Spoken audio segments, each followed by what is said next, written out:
It's exactly 5:30 GMT. So this is the Study Abroad podcast with a Fred Effects. I'm going to give you, as promised, universities that are waiving application fees that you could apply for free. If you have a high school qualification, there's a university for you. If you have a diploma or maybe a bachelor's degree and you want to apply for master's or PhD, I'm going to show you some universities that you can apply for free. If you're new, you're welcome. Every week we try and give you some universities, if application fees or money to pay for these application fees to universities abroad is a challenge.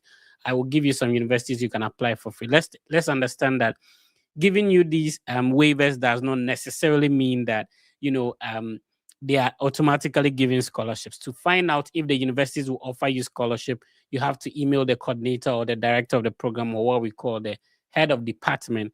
Ask if you can go ahead and apply. Ask if you'll be given an admission, if you'll be given a scholarship. So if they do that, then if the response are positive, then you can go ahead and apply to those universities. We are currently streaming across the Fred Effect platforms on YouTube, on Facebook, on Instagram, on TikTok, and also on Twitter. Let us know where you're watching us from. Are you watching us on Twitter? Are you watching us on Facebook? Remember, if you like, if you share, if you you know, just interact, you would automatically join the draw that we do every single week. The team will select one person. We are not only giving you information, but we are also trying to hold your hands and assist you or help you go through the process. So basically, that is what will be happening today. I have a lot of screens opening, so I'm trying to work on all of them at the same time. So let's start with the universities that at the moment are waiving application fees that we can apply for free. If you're watching this live, you have to get a pen and a paper. It's a learning platform. So we are going to learn today, right? So invite somebody, click on the like button, tap on the screen if you're watching us on TikTok, share so that other people can benefit from the ideas and information we are sharing. And we do this every single week. Remember, this platform has existed more than half a decade. We have consistently shown up, whether it is raining, snowing, shining, lights out, or whatever. We show up to give you, valuable information that will help with your study abroad process. So let's start with the universities that you can apply for free, and then I'll show you how. The first one we are sharing today is called Dixon State University. And Dixon State University is located Dixon State University is located in North Dakota in a city called Dixon. So that is where Dixon State University is located. And remember, there is a code. So it's not as if you can just go on, apply for free. There is a section in the application that would ask for a code. So you have to put in this code, which I'm showing on the screen. Let me make it bigger so it makes it easier for you. So free application month has been extended. So normally they have a whole month that they waive the application fee for you to apply for free. But it has been extended this time, and you have to use the code BLUE25, BLUE 25. That is what you're going to use to waive that to get application fee waived. And so I'll be sharing the link in the comment section. If you're watching us on TikTok, type it in the comment section. It's called Dixon State University. And I'm saying that the university is located in North Dakota. North Dakota is one of the states in the US. And you can have the South Dakotas, North Dakota. One thing known about this, places is that, it's a little bit cold over there because it's a little bit closer to Canada and all that. So type the name of the school in the comment section, Dixon State University. And the code is, let's all help ourselves. The code is BLUE 25, BLUE 25. You write all of them in caps. And if you're watching with your phone, you can take a screenshot. It makes it easier. You can just capture a screenshot. It makes it easier so that you can remember that um this section will be live across all the Fred Effects social media platforms after we are done. The code is BLUE 25, and then it's written together. So BLUE 2025. All right. Let's move on to the next university. For this next university, you have to do something. If you've had Michigan, it's one of the states in the US. Michigan is closer to Indiana, Ohio, and all that. So there is what we call the University of Michigan school system. So the University of Michigan school system, they have like three different three universities in the system. So we have the University of Michigan at Ann Arbor. That's the biggest campus. We have University of Michigan at Dearborn, which is Deaborn, Dearborn. And then we also have University of Michigan at Flint. So the University of Michigan school system. So if you've not heard about it before, I'm mentioning all of them. It makes it easier. I'll be showing their websites as well. So in the College of Business, in one of the in one of the university system, which is the Dearborn, so University of Michigan Dearborn. So if you Google University of Michigan, there's a high possibility that you're going to see the Ann Arbor campus because that's the bigger one. But this campus is called Dearborn, just like maybe University of Ghana having City Campus and Legon Campus, you understand? So University of Michigan, and then you add Dearborn to it. And then this is what you're going to do. To get the application fee for the School of Business, so the University of Michigan College of Business, the application fee is originally $60, and that's what I'm showing you here. So if you they are saying that if you register and attend an open house information section, when we say open house information section, it is when you join an online, whether via WebEx, Zoom, or Google Meet, and they are representatives of the program there to explain to you what their program is about, how you could apply as an international student, and all that, the scholarships available and all that. So to get this $60 application fee waiver, you first of all have to register and attend a webinar, right? So if you register and attend this webinar, then you can get the application fee waived. So when you go to they have this webinar, let's see, they have this webinar every Wednesday. So every Wednesday from 12 to 1 p.m. EST. At the moment, if you're in Ghana, EST is like 5 hours ahead of you. So as I speak to you now, it's about 12:38 at my end. But if you're watching us from Ghana, it's 5:38 at your end. So what it means is that the webinar happens in between 5 o'clock p.m. Ghana time, which is 5 p.m. GMT, to 6 p.m. GMT. And over here in the US, where Michigan is located, is on EST, that is Eastern time, and the time will be from 12 to 1 p.m. So please take note. And immediately you click on the link, you join. So you don't have to register for it. It's just a webinar session. And I'm going to share the link in the comment section. It makes it easier. So during every Wednesday, so they do it every Wednesday. So you cannot mix this one. So this coming Wednesday, try and join. And then when you join, then you will get the $60 application fee waived. If you convert $60 to our currency, is almost like 600 Ghana cedis. So all you need to do is to join this 1 hour. If you have a lot of questions to ask them about their scholarships, about how to apply, do they require maybe WES evaluation, you can ask as many questions as possible to understand how the application process works. And after you are done with that, you get a waiver to apply for free. So that is it for the University of Michigan. So just because I've mentioned University of Michigan, let's look at the other campuses. So I like I said, we have University of Michigan at Ann Arbor. That is the biggest campus. Let me show that to you if this is your first time. So this is the University of Michigan at Ann Arbor, and then you have University of Michigan Flint, Flint. Let's check out that one too. The University of Michigan at Flint. Their colors are practically the same because it's the same system. But please do not confuse these different institutions, as one campus is in Ann Arbor. They are all in Michigan. One campus is in Flint, which is the city Flint. And then we have the Dearborn. The application fee waiver I showed you is rather the School of Business at the University of Michigan at Dearborn. So basically, that's how it works. I'll be sharing the link in the comment section. It makes it easier. And then let me know, if you have questions, I'll be responding to them. I'll be sharing the link so that you can join. If you have any questions, we can be answering them. All right, let's move on to the third school. So we are sharing 3 universities today. Next week, we'll be sharing 3 as well. The next university is called Catholic University of America. Now, Catholic University of America is actually located in Washington, D.C. There's a difference between the state of Washington, which is far in the west, right? State of Washington, that is where California, Arizona, Nevada, if you've heard Las Vegas, those are the places. So that is in the West. Washington is in the West, but Washington D.C. is more or less like the capital of America. You understand? So that's where the White House, the big buildings are. Those are where, more or less like the administrative capital of the country. So this Catholic University of America is located in the Washington D.C. area. And so, how do you get application fee waived? Let's go through that real quick. So, this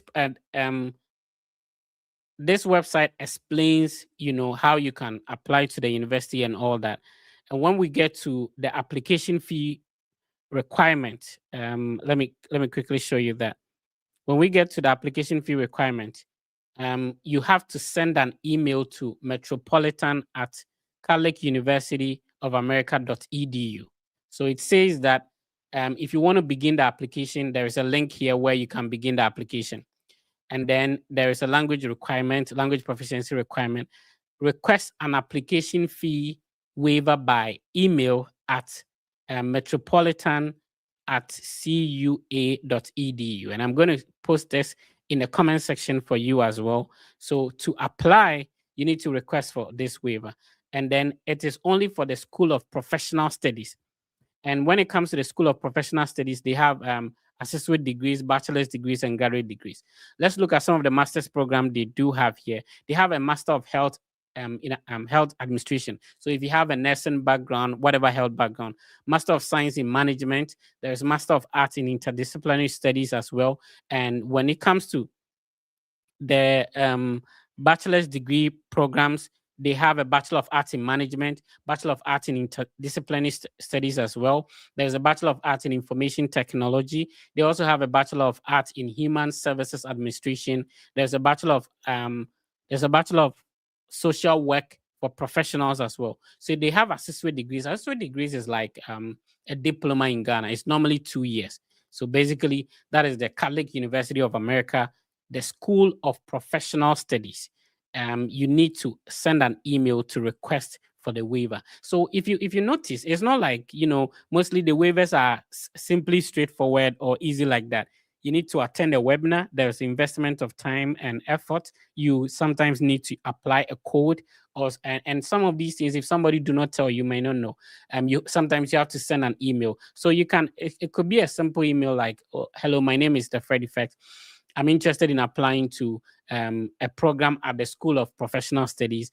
I am writing to kindly request for an application fee waiver to enable me submit my application to the university. And you can have this opportunity to, ask them about the the waiver code and the scholarship they have and all that. Now, if you scroll down a little bit, you get to know that to get the $60 application fee waived, applicants who attend an information section, so there is an info section as well, in person or online, are eligible for the application fee waiver. All right, so basically that is it for the Catholic University of America. Um, Click on the like button if you are just joining. Please share so that other people can, benefit from the ideas and information we are sharing today. All right, let's see. Let us know which country you're watching us from. Hopefully, our guest is able to join us today and we can get started.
All right. So all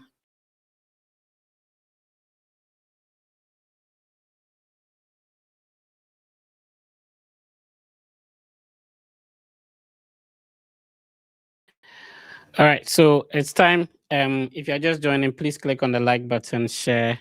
Our guest is joining us very soon, so we can continue. We can start with today's conversation. Let us know where you're watching us from. Today, we are. Our guest is actually originally from Ghana and have an opportunity to apply to a university that gave a full scholarship without paying an application fee. What's the time at your end, and where are you watching us from? If you're on TikTok, is the sound very clear for you, or you are getting an echo? Let me know. All right, let me bring my guest on, and then we get started. Hi, how you Yeah. doing? I'm doing very good. How are you doing too? I'm okay. Finally, we're able to pull it up. Yeah, yeah, I yeah. see. I don't know if you can position your camera such that you take the entire space, just like I have done, so that we are on this. I think you are Mhm. taller than me, but over here I'm taller A than bit. you. Yeah, Mhm. there we go. Thank you for making time, bro. How you doing? Yeah. Yeah. I'm doing great. We just finished with our final exam, so I'm on campus right now for the winter break. It's going very well. Yeah. Oh, I see. So, as a bachelor's, as someone pursuing a bachelor's degree, you have an accommodation on campus or off campus. Yeah. Um, for bachelor's degree, most of the time we are on campus. Mm, We pay for housing, but it's not very expensive. mm. So for the 1 month, the whole winter break, we pay $150. Oh, okay, okay. And then you can also have the opportunity to work on campus and earn more to pay off that money. So how about feeding? If school is in session, they feed you, but what if school is closed down? The $150 is part of the housing and food. Oh, okay. But Yeah. how are you getting banku or chozafi? What food? What kind of food is it? Mostly over here, the only solid food you will get is pasta. That is Oh, like okay. macaroni with the, and then they have rice, but not heavy food, not heavy food at all. If you want heavy food, you could go to maybe the African restaurants around, but it's also very expensive. Yeah, yeah. Yeah. I mean, I was in Kentucky, so Lexington. Oh. Yeah, I was in University of Kentucky, so Lexington is very close to Berea, and there are lots some African restaurants in Lexington. That Mhm. yeah. Anyway, so a bit of introduction to people seeing your handsome face for the first time. Okay. Um, my name is Ebenezer Osei. I'm from Ghana, specifically Accra. I'm currently studying in the United States, that is Berea College, on a fully funded bachelor's degree. I'm pursuing the business administration course with a concentration in accounting. Mm. And my journey to the United States has been a very excited and also difficult one. It's not easy, but then we are still having hope. We are still pushing forward, and that is all that matters. Having hope and pushing forward, knowing that there's light at the end of the tunnel. Right. Which high school did you graduate from? And did high school you have a nickname, the kind of, so which high school, what was your nickname back in school? Okay, in high school, I attended Akosombo International, Oh wow. and my nickname was EB. It's just the short name of Ebenezer. EB, just EB. It's Oh, okay. yeah, yeah. In high school, I also pursued general arts. You Yes, didn't you general didn't arts. study you didn't study business in high school, No, that is but now that's a surprising one because yeah, in high school, after high school, I wanted to go to law school. I right. actually did go to Gimpa for a while before I came here.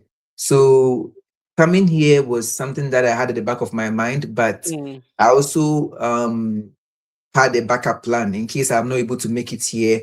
I can go to school. So I was in Gimpa. I was doing law. That is why I did mm, general art in high school. mm. If you're just tuning in, the conversation is just getting started. We are speaking with Ebenezer Osei. Shout outs to Akosombo International. What is your affiliation like? Akosombo International. what are you known for? Like, I want to get a good English. So I attended Sunyani Senior High School, and we call as as Asonoma or something. Yeah, Asonoma. And then Owas, they have their nicknames, and Rantier, those kind of things. What is that for Akosombo International? Um, You don't have one? to be very honest, I think we do, but I probably don't remember. Okay, Yeah, but which year did you but graduate from Akosombo International though? which what? Which year did you graduate Yeah, from okay, Akosombo okay. International? 2023. Oh, okay, Yeah, okay, yeah. okay. I see. And you did general arts. What were your electives? Okay, I chose option two. That is economics. Um, economics. Uh, Geography. geography. Yeah, yeah. No, Economics, okay. geography, and CRS it's or surprising how I elective forgot it. No, maths. no, I didn't do CRS. And I did history. History. Okay. Yeah. Literature. How about literature? No, no. I did economics, geography, history, and GKA. That is general knowledge and arts. Oh wow, that's Yeah, interesting. That's an interesting mixture. Oh, I yeah, see. yeah, I see. Okay, okay, okay. I know some combinations could be government, economics, elective math, yeah, and yeah, maybe geography. Yeah, some people do literature in English, geography, yeah. and all that. Okay, that's interesting. So, general arts from Akosombo International. Why then did you want to apply to a business administration in a university abroad? Okay. Because most people would think that to study business administration, you should have been in the business class in high school, Mm, right? So, what made you think it is possible to switch, and why did you decide to apply to a program related to business instead of art? okay. Um, in the past, I wanted to originally go to the law field. I wanted to go into law.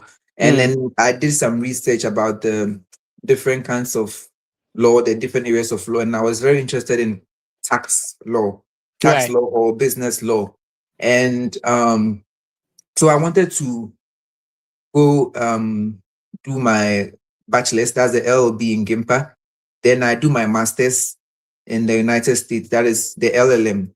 I knew I wanted to practice in the United States. That was something that I knew already. So whether I did my bachelor's in Ghana or I did my LLM in the United States, I still wanted to practice in the United States. So I had that at the back of my mind. So I started Gimpa.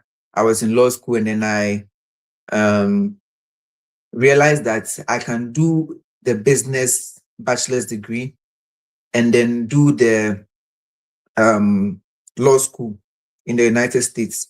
So I started doing a lot of research about it. And then as time went on, I started developing immense interest for the business field. So I wouldn't say my passion for the law faded away, but I got more interested in business. That is how it went on. And do I see myself doing the law later in life?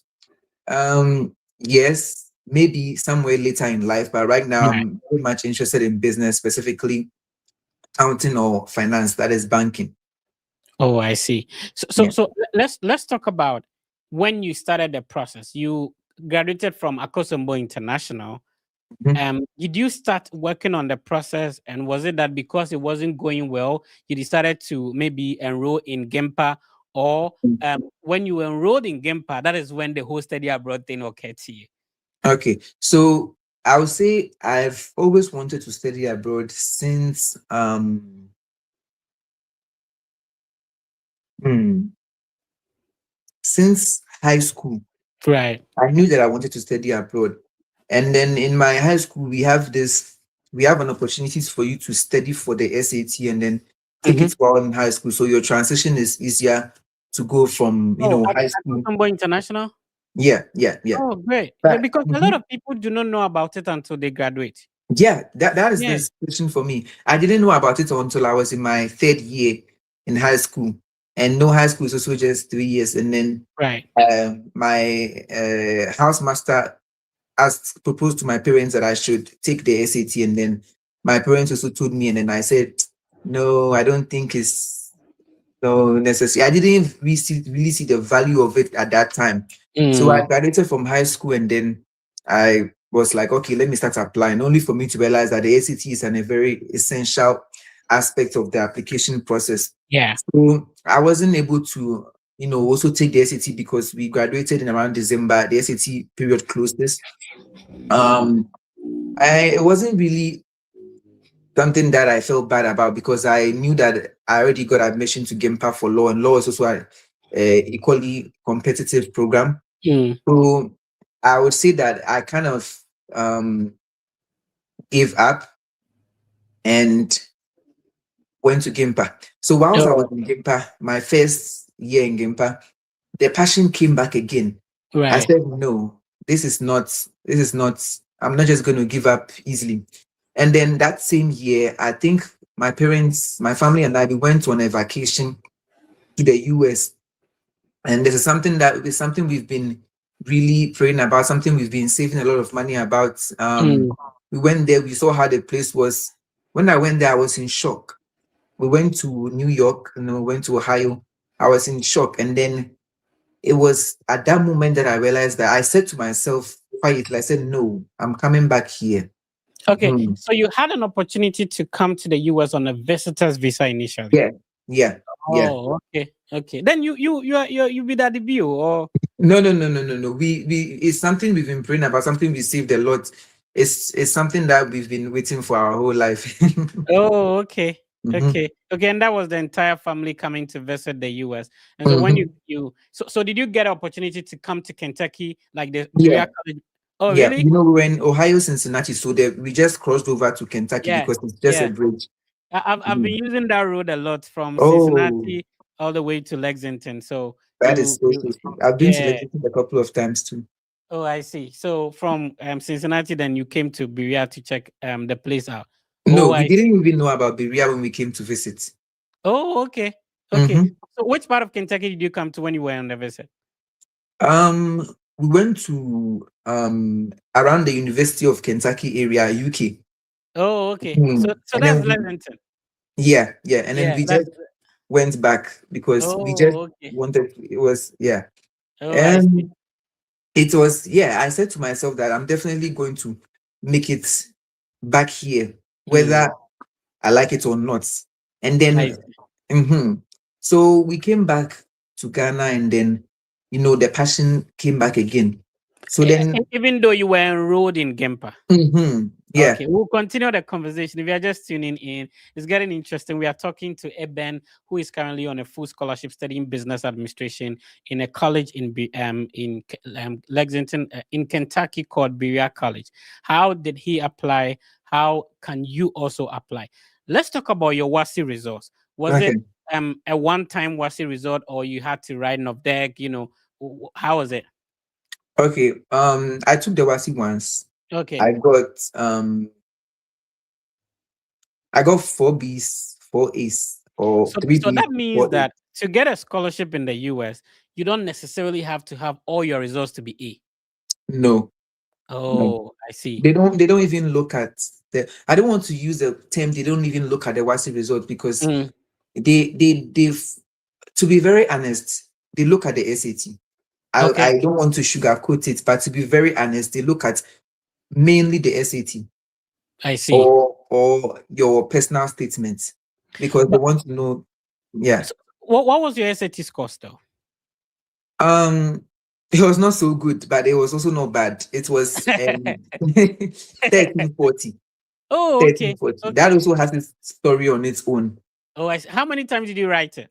Once I studied for 4 weeks. Why do you think that a lot of people think that you should have all A's? Maybe you should have a perfect score in the SAT before you can get a full scholarship. Why do you think the perception is like that? Because technically, there are people who had better high school results than you do, but Mhm, they are unable to work on the process because they think their results are not encouraging or they cannot do it. mhm. Um, I think people are limited to a lot of resources, and by resources I mean information. Yeah. Um, and I say this because when I was in Gimpa, and then I tried applying. Hmm. Even after I said the passion came back, I didn't get full funded scholarship and all of those stuff. And then I gave up again. Oh, And I then, see. so it was my second semester in Gimpa that I came back again. I said I wouldn't give up with those same results, and I was able to get a fully funded scholarship. So it's not about the results, it's about the The amount of information. information we are exposed to. Some people Exactly. don't even know you can email the schools to even ask for a waiver. Some Mm. people don't even know you can also negotiate your financial package. I did that a lot. Hmm. There was a school with the tuition 40,000. I got 30,000 and I negotiated, and then they increased it to 35,000. So I only had, so even if I didn't get the Berea, I could have gone to a school for 35,000 out of 40,000. So a lot of people don't even know this, but you have to, you have to, you have to do a lot of research, and Yeah. you have to believe in yourself too. Exactly. And that's why we set up this podcast to, Mhm. invite people like yourself to share your journey, your story, so that it will motivate a brother back home. It will motivate a sister back home that, if Eben has been able to do it, you can also do it. Akosombo International all the way to the US on a full scholarship. So when you say a full scholarship, describe that to us. What does it cover? Does it cover your flight ticket? Do they give you food for free? What does it cover? And before you answer that, if you're listening to us on TikTok, please tap on the screen share so that other people can join. Let us know where you're watching us from. What is the time at your end? Eben studied general arts and now pursuing a business. What program did you study at the high school level? What program are you interested in studying? Did you study home economics, but now you want nursing? Let us know in the comment section. Be typing that. Eben, talk to us about that. When we say a full scholarship, what does it cover? Okay, so the three main aspects of college funding is tuition, that is the school fees, Mm-hmm. accommodation, that is housing, Right. and then feeding. Usually they combine housing and feeding together. Some schools do that, some schools don't. But on there are different kinds of food scholarship too. There's the food tuition that only covers tuition, but you have to pay for your housing and your food. Then there's the food ride that covers tuition, it covers your school fees, covers everything. And sometimes they even give you a stipend. So the system my school operates on is if you get a fully funded scholarship, your tuition is covered, your housing is covered, your food is covered, and then they give you a stipend, but the stipend is in the form of an on-campus employment. Mhm. You get access to have a job on campus. The jobs range from working in the front desk to working in admissions office to working in a When you were cafeteria. in Gempa, were you working and schooling at the same time? No, I was not. And I want to understand, like, taking classes, assignment, Yeah, and a lot of things to do. How are you yeah. able to combine working as a student and schooling at the same time? Okay, interesting question. So over here they understand that we are students and then we need time to study. So they put a cap on the amount of hours you could work a week. So over Mhm. here a week you could work only 10 hours. Yeah. But that's if you are a freshman. If you come Yeah. on your first year, if you get to be a sophomore, that is your second year, third year, you could work for 15 or 20 hours a week. Our people back home will not understand sophomore. When we say sophomore, we mean Mhm. level 200. Yeah. So the freshman year is called level 100. Second year is sophomore. Third year is junior year, Junior. right? Yeah. Okay. Let's continue. You were describing the scholarship. Yeah. So my tuition is covered, my housing is covered, um accommodation is covered, I don't pay. And also I get to work on campus for 10 hours a week, and you earn money. You earn money for your personal upkeep. So basically everything is covered over here. For books, I would say that um some of the books we buy, some of the books we don't buy, but they are not so much. For example, this semester I spent $150 on books, and it wasn't really that much because I had also worked on campus to earn enough money to pay for the books. So you would not come here and then be in debt. Debt. You would have access to work and earn money. So for my school, Berea College, every single thing is covered. All right, for Berea College, everything is covered. So, um, if you're just tuning in, this is the Study Abroad podcast with a Fred Effects. We do this and every Saturday, at exactly 5:30 p.m. GMT. It's simple. We bring individuals who have been through the Study Abroad process so that they can share their journey and then their story with you. So if you are just tuning in, click on the like button when you join, share so that other people can also enjoy the ideas and information we share on this platform. So if you whatever course you studied at the high school level, if the results are in, don't panic, don't beat up yourself. There is always a university for everyone. The D7 that the E8 that universities back home will not accept, there's a university here that would admit you. Let's talk about your application process. You initially said that you applied to some other universities. Let's talk about the universities you applied to. Okay.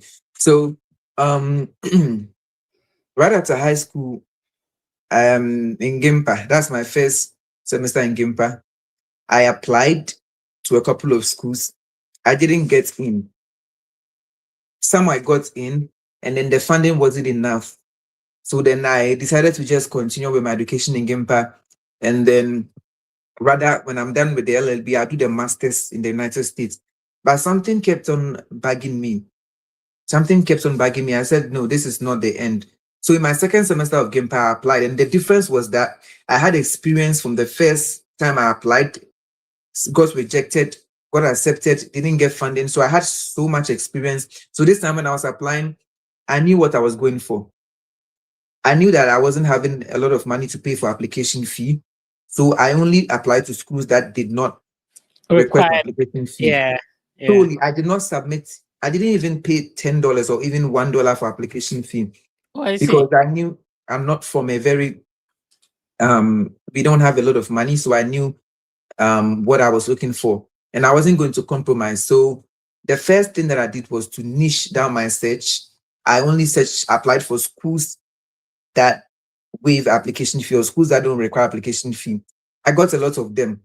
The thing is that we don't know these schools, we don't have access to them, so we don't have the chance to apply to them. Just do a lot of research, and it will be fine. I got all these schools down, and then I um looked at the scholarship opportunities. That's one thing that you also want to look out for.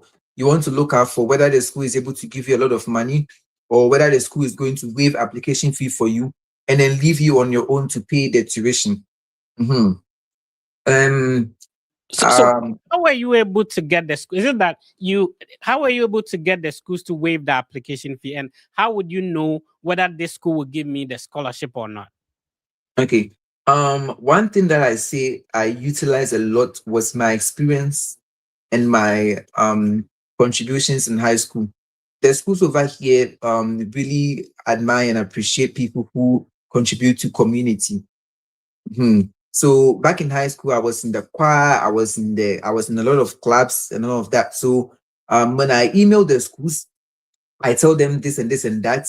I really want to join the school because of this and that, but due to financial issues and all of that, I would appreciate it if the application fees wait for me. I was this and that in high school, and if I get into the school, I'm very confident that I'll be able to contribute this and this to the school, and then they see you as an asset because they are not just waiving it for you for free. They are waiving it for you because when you get in, you are going to contribute this and this to the school. So it's not just about asking them to waive it for you because a lot of people, mind you, are also emailing them every single day. These schools have a large number, they have a lot of people emailing them every day. So you want to stand out. That's one thing I always say. You want to stand out every single time. Um, yeah, a couple of schools rejected my plea for a waived application fee. A couple of schools accepted it. Which is And then absolutely fine. You wouldn't get all of them to mhm, say yeah, yes. that's something you have to be okay with in this journey. Yeah, that there could be rejections. There could be schools that will not admit you, which is absolutely fine. Mhm, But you have to keep applying. The good thing is that there's a lot of universities, even in yeah. Kentucky alone. There's a lot of universities. Mhm. Would you care to mention some of the universities that rejected you apply to? But let's share those websites. It makes it easier for our brothers and sisters back home to be able to. So the school you are in at the moment is called Berea College. When I Yeah. was in Kentucky, when I came to Kentucky the first time, I heard about the university and I said, "Oh, I have to make a video about it." So I Mm, did made a video about this university. yeah. What can you say about Berea College? Talk to us about brag about your school. Yeah. Okay. So what I would say is that let's talk about there's a lot of good stuff about the school, and then um there's the aspect that you wouldn't want to hear. The Yeah, aspect that you wouldn't want to hear is that it's difficult to get in.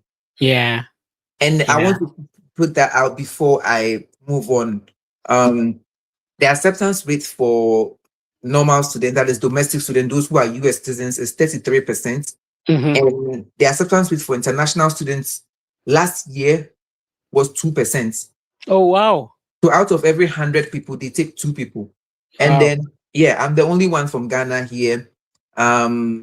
Yeah, that's how it is. Every year, they accept only 30 international students. So now that we are done with the part you don't want to hear, let's go to the good parts. The Yeah. good part is that once you get into this school, they they are holding you for life. Like they are helping you for life. There's a lot of things that I don't even know about that there are resources that the school helps you with, but I'll mention a couple of them that I know about. Hmm. The first thing is that when you get into the school and you want to pursue a master's or go into a graduate school or something like that, every school you apply for, they pay for your application fee for you.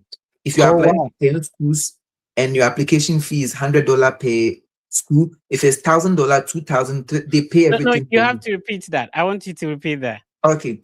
If you finish your bachelor's over here and you are applying for master's Wow. or graduate school, every single application fee you pay for, they pay for it for you. Wow. Yeah, that's something I didn't know about even when I was applying. Secondly, when you graduate, they give you a relocation fund. That is, I think it's $1,000.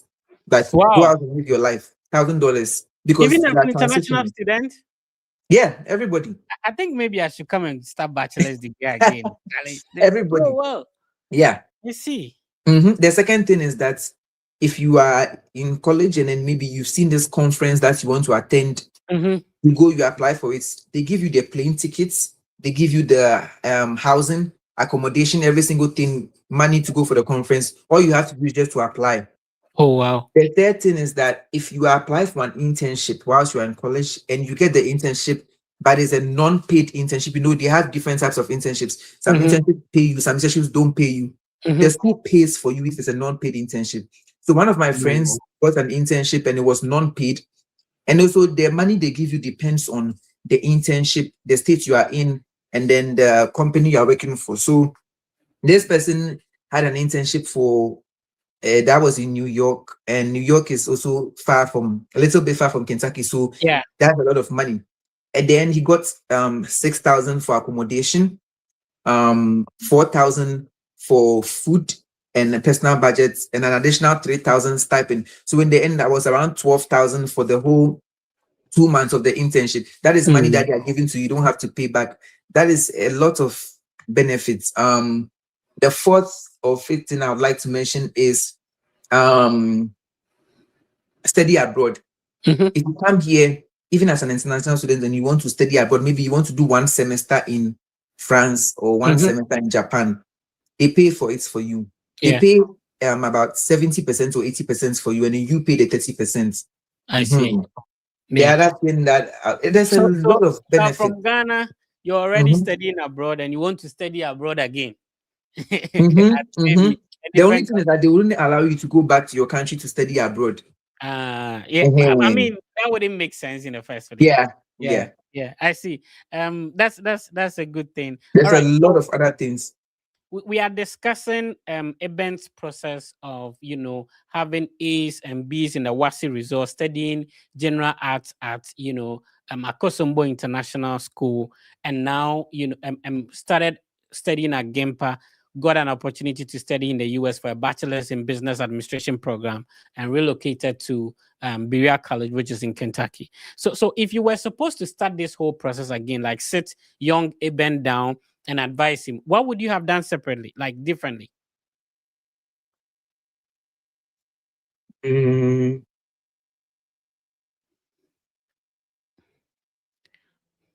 okay. What I would have done differently was to prepare for the SAT ahead of time. Okay. Yeah. I didn't even plan to take the SAT, so I enrolled for SAT classes for only 4 weeks. Mm-hmm. So I had to study everything, and that I would say didn't make my SAT score be the best. Okay. Because these schools that you're applying to, they really value SAT scores, especially if you're an international student. I see. So I would say the first thing I'll do was the SAT. Apart from the SAT, I don't think I would have changed anything. Mm, Remember, I was talking to you about how if everything went on well, I would have been in the US by last year because right after yeah, high school. But I don't regret it. I see. I see. Meaning that if I was in the US last year by this time, there's a lot of things that would have gone very wrong because I would say number one, I wasn't very matured enough Mm-hmm. to be on But my own. going to GIMPA helped you to Mhm. understand certain things even before relocating. So how many Yeah, semesters did you do at GIMPA? two. And did you use the GIMPA transcript to No, apply to Berea? no. Okay, so if somebody is Mhm. in high school right now, or maybe have graduated from high school, they are working on the study abroad process, it's not Mhm. going as expected. Would you advise them to start a university in Ghana and still work on it? Definitely. What I'll Yeah. say is that the schools over here, they understand that the process for international students is not as straightforward and easy as you think it is. I'll give Hmm. you an example. I got accepted to Berea in March of Right. this year. We did the whole visa process in I got accepted in March. In March of this The year. You mean March this year or March Yeah, last? March this year. That's when the acceptance came out. And because of the whole political situation, Hmm. I didn't get my visa until 7 days before my plane took off from Ghana. Oh wow. Yeah, Wow. 7 days until. So then you don't even know what is going to happen. The process is very, very unpredictable. So when I got my visa, 7 days, I was in the United States. I see. I see. It And we'll was a go very through the visa scary. process. We'll go through the visa process and all that. You see, the highest number of people, you see, the number of higher education institutions in Ghana are not as much as, because in my university, for example, my index number was 500 and something. Imagine 500 Mm, people in a class. So, yeah. what we are trying to do here is to educate people that, there are lots of opportunities outside your home country. There are Mhm. lots of universities. Can you tell me when you go to a class, how many people are in a class? Like, is it 12 people, 14, Okay. 20? It's a case by case basis, but Right. I'm taking 4 classes this semester: Mm-hmm. economics, accounting, French, and writing. In Mm-hmm. my French class, we are about 10. Wow. So that means the Mhm. lecturer would know everyone. Everyone. If you miss class, I mean, it's not like they are going to be on your necks if you miss class, Mm-hmm. but they expect you to be responsible for it. I see. My I see. economics class, we are a lot. We're about 30, but that Yeah. is the highest that any class can have, Mm, 25 or 30. And I the see. classrooms are big. We have projectors all around and all of that. I see. My co-host has always been Ben. Ben is in the UK, so he will be taking the rest of the questions, and then we'll bounce back Mm, to, allow yeah. people to come and ask you questions. A lot of people would want to be in the position you are, and so we will take all the ideas you can give our brothers and sisters back home who also have a high school qualification, and they want to study in the US. But Ben, you can unmute your microphone and let's take it from there. Oh, okay. Thank you for the opportunity. Mr. Ebenezer said, please, how are you? I'm good. How are you doing? Yes, by His grace, I'm fine. Okay. I have a busy schedule today, but for the love of those who are still back home, I have to still come to make sure that I ask you questions to get the most important information for my people. Nice. So how's the state now? It's better than I expected. It's going so well. It's everything that I imagined. Hey, that's why a guy, pal. No. Uh, All right, so good evening, everyone. This is Ben. I just came. I'm sorry I'm late. I had some busy schedule, but I still managed to beat time to come. So we are happy Osei has been able to join, and I'm sure the Fred Effect has been able to at least give you guys some of the key info that you need. So I'll continue from here. So please, if you're also joining as usual, don't forget to like and then share the link. Osei, which part of Ghana do you come from? Originally I'm from Accra, that is Afinia. Afinia. Around Oh, Shai okay. area. Shah Hill. Yeah. Oh, okay. I think I've been there before. Yeah. Yeah. So please, let's share the link so that those in Afinia Shah Hills will see or say on the biggest study abroad podcast. All right. Okay. So let's continue from where Mr. Fred ended. So you were trying to let us understand the nature of the class system in where you are. Yeah. Did you really study in Ghana before moving? Yeah. Oh, okay. I studied for about 2 semesters in university. In universities. Yeah. Oh, okay.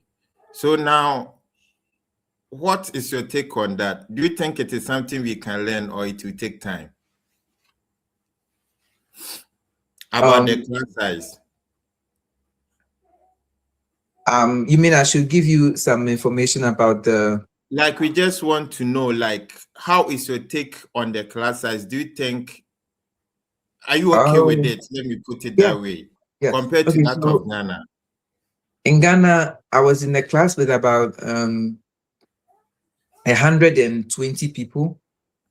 120 people in the same class. They had to even divide us to about 60 per class. But even with that, you don't really get as much as direct interaction with the lecturer. Over here, there's a lot of personal interaction with the lecturer. They also have something called office hours for the lecturer, where the lecturer is in the office. You can go ask any questions. So that even if you want to go to just have a chat, just go and have a chat. And there's something called TA hours. That's the teaching assistant hours. These people also have the time where they sit down. So over here, the system is made for you to succeed. I would say also Gimpa also taught me a lot. Yeah, I would say that some of the things that I went through in Gimpa made me stronger, trained me, because sometimes you'd have to study where heavy materials, very large books and all of that. But over here, I would say a lot of people have different views about how the transition is, whether it's more difficult in Ghana or it's easier in the United States. I would say it's easier over here. But that is just my opinion. And that's because they make everything good for you, the class sizes, the resources that you have available and everything. So as far as class sizes are concerned, we are not more than 30. Yeah. Oh, okay. That is for my school. You go to other schools and some of them are 50, some of them are, but then even with that, they still try to make everyone interactive. So I would say the system over here is more, efficient. Okay, so looking at your case, having studied like 2 semesters in JIMPA before moving to the US, do you think that it's better to at least taste the university studies in our home country before we move straight to the foreign country to do our bachelor's, or we can start the bachelor straight now based on your experience? It's a good question. Thank you. Honestly, I'm going to say that it depends on the person. If you are going straight out of high school in Ghana and you think to yourself that you are not, I don't want to use the word matured, but you think to yourself that you haven't gotten to the level where you can live on your own, plan things, because you come here, you are independent, you file your own taxes, you do a lot of stuff. I would advise that you do maybe one semester or two in Ghana before you come here.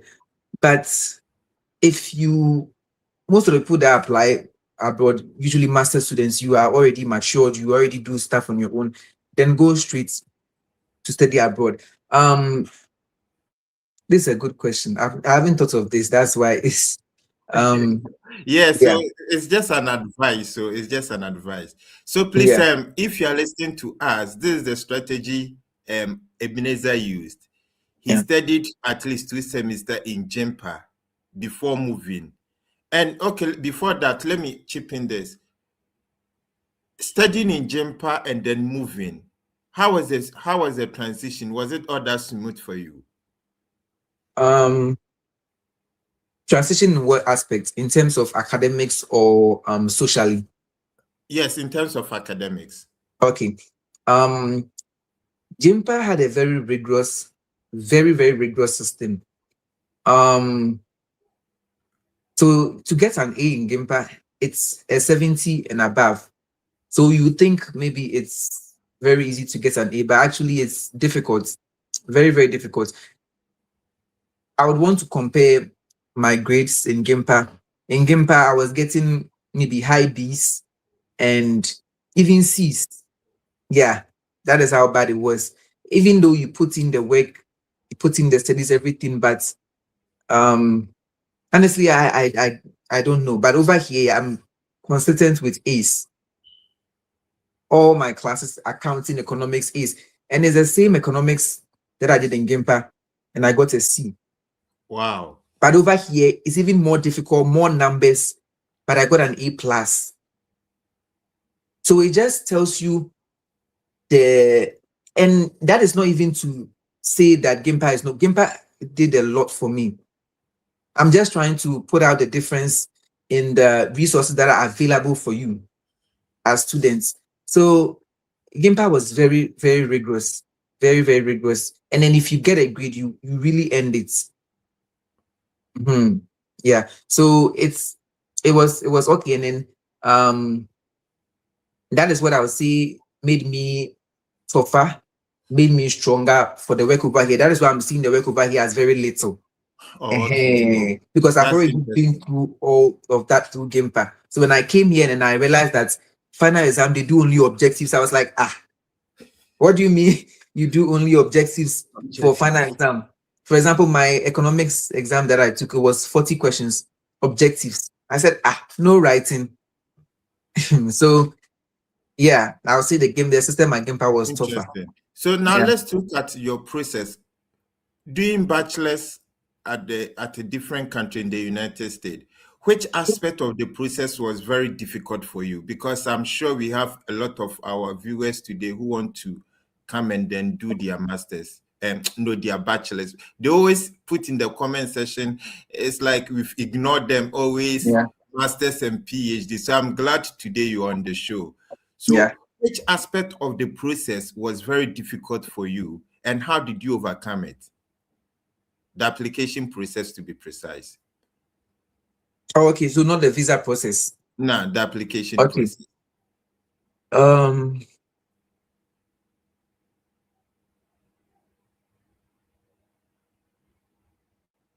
Honestly, the difficult part about the application process was finding the schools.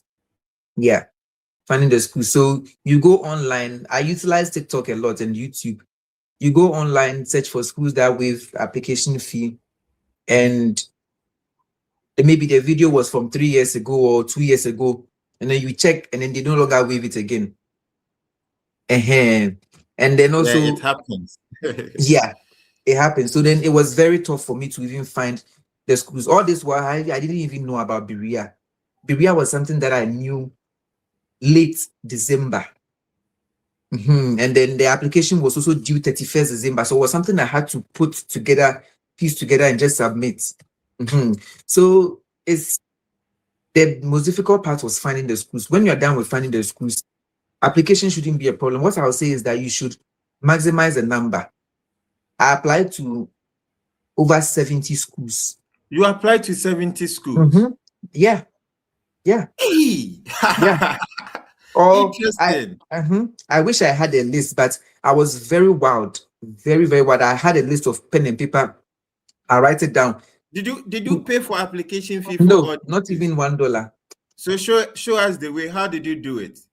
I utilize different resources. I go on YouTube, look for videos of no application schools, and when I get the schools, I confirm if currently they still do no application. Then I write the name down. So I did that for about 80 schools, and I applied to 70. Yeah, I also got So the we did different. for how long? Um, What time? What time did it take you? Because I'm shocked this for you to was do this 70 application. yeah, this was during the vacation after my first a semester at Game Pass. So I was just at home doing nothing. So apparently you use 1 month for 70 applications. It's not as difficult as it is. Once you have the key elements, you just tweak them and resubmit them. You have your personal statements, you have your ACT scores, you have your transcripts.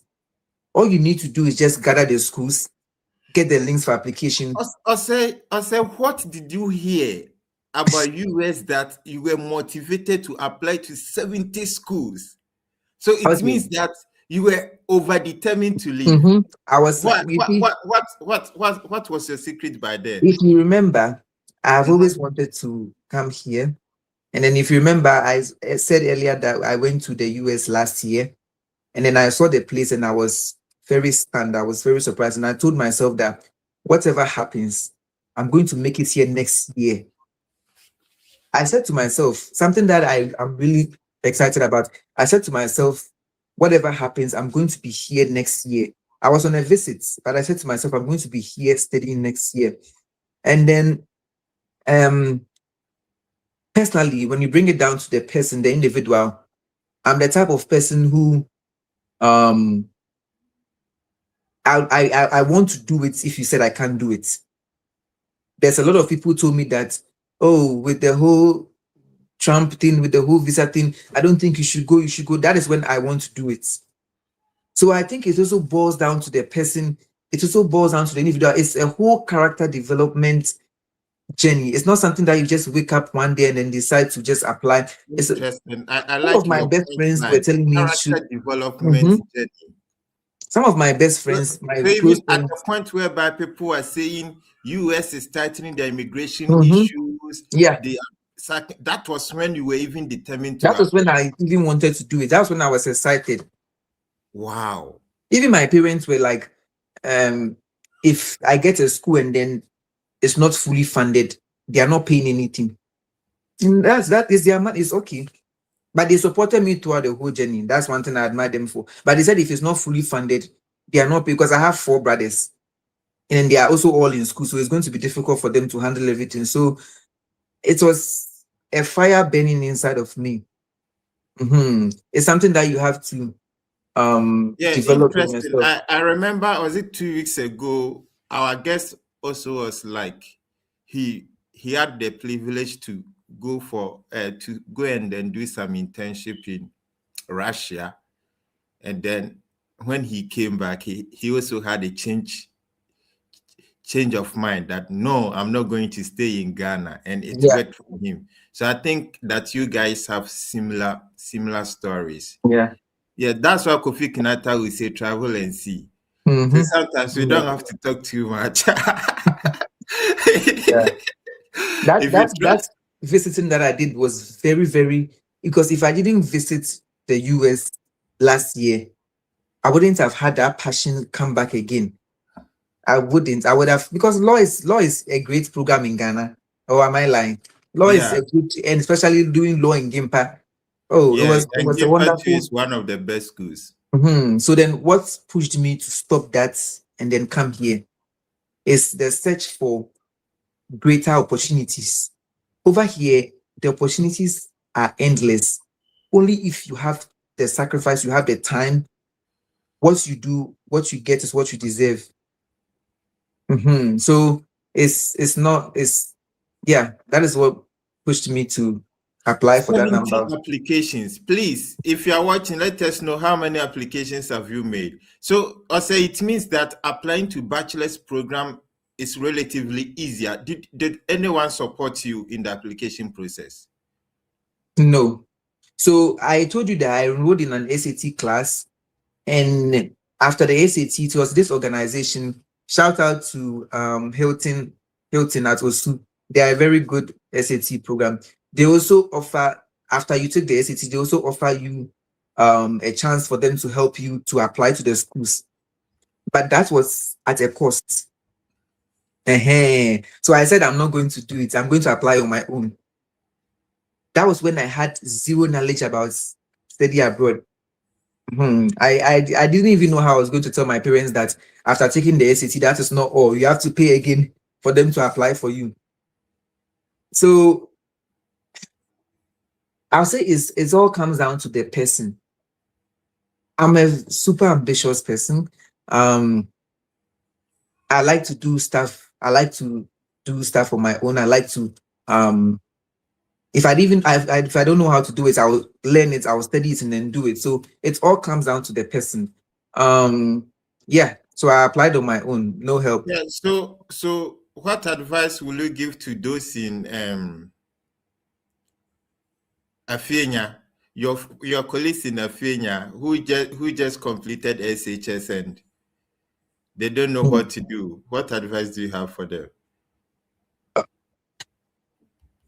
This is an unconventional advice, but if you can take a gap year, this is something that people are going to tell you not to do, because I mean, it's beautiful if you just finish high school and then you go straight into college in the United States, but the transition will hit you hard. It will hit you very hard. There's a lot of things that you need to do. There's a lot of mindsets that you need to leave behind. There's a lot of things that you need to develop. It's a complete change of mindset before you come here. So it's no one is going to tell you to take a gap year. No one is going to tell, but I'm saying to take a gap year. If you can, work. If you cannot, do school or something else. And in that gap year, study for the SAT whilst you are doing your school or working or whatever. Because trust me, right after WASI, you cannot study for the people have done it before, but the transition is not going to be as smooth as it is. Now, let me give you some context. You end WASI around November, you start in July, you end around September, October, November. The results come around December, you apply to schools in Ghana. But over here, school starts in the fall semester. The fall semester starts in August. So for that year, no, I came, it's past. So even if you finish the WASI and you get the WASI results, you can't go to school until August. Some schools allow you to come in the spring, that is in January. But you finish WASI in December. When are you going to get a visa before January? So you see the mismatch. Okay. So then even before there's a whole year you have to go through. That year, use it to develop yourself, use it to change your mindset, go to school or work or do something, get an interest. If you are a lady or something, you can learn how to braid, you can learn how to do something else, something that is going to give you a different perspective, something that is going to just broaden your mind. Because you have to also be disciplined. You come over here and then there's so much freedom. And because we are not used to that freedom back at home, the freedom feels like a punishment. Because if you come over here today and you want to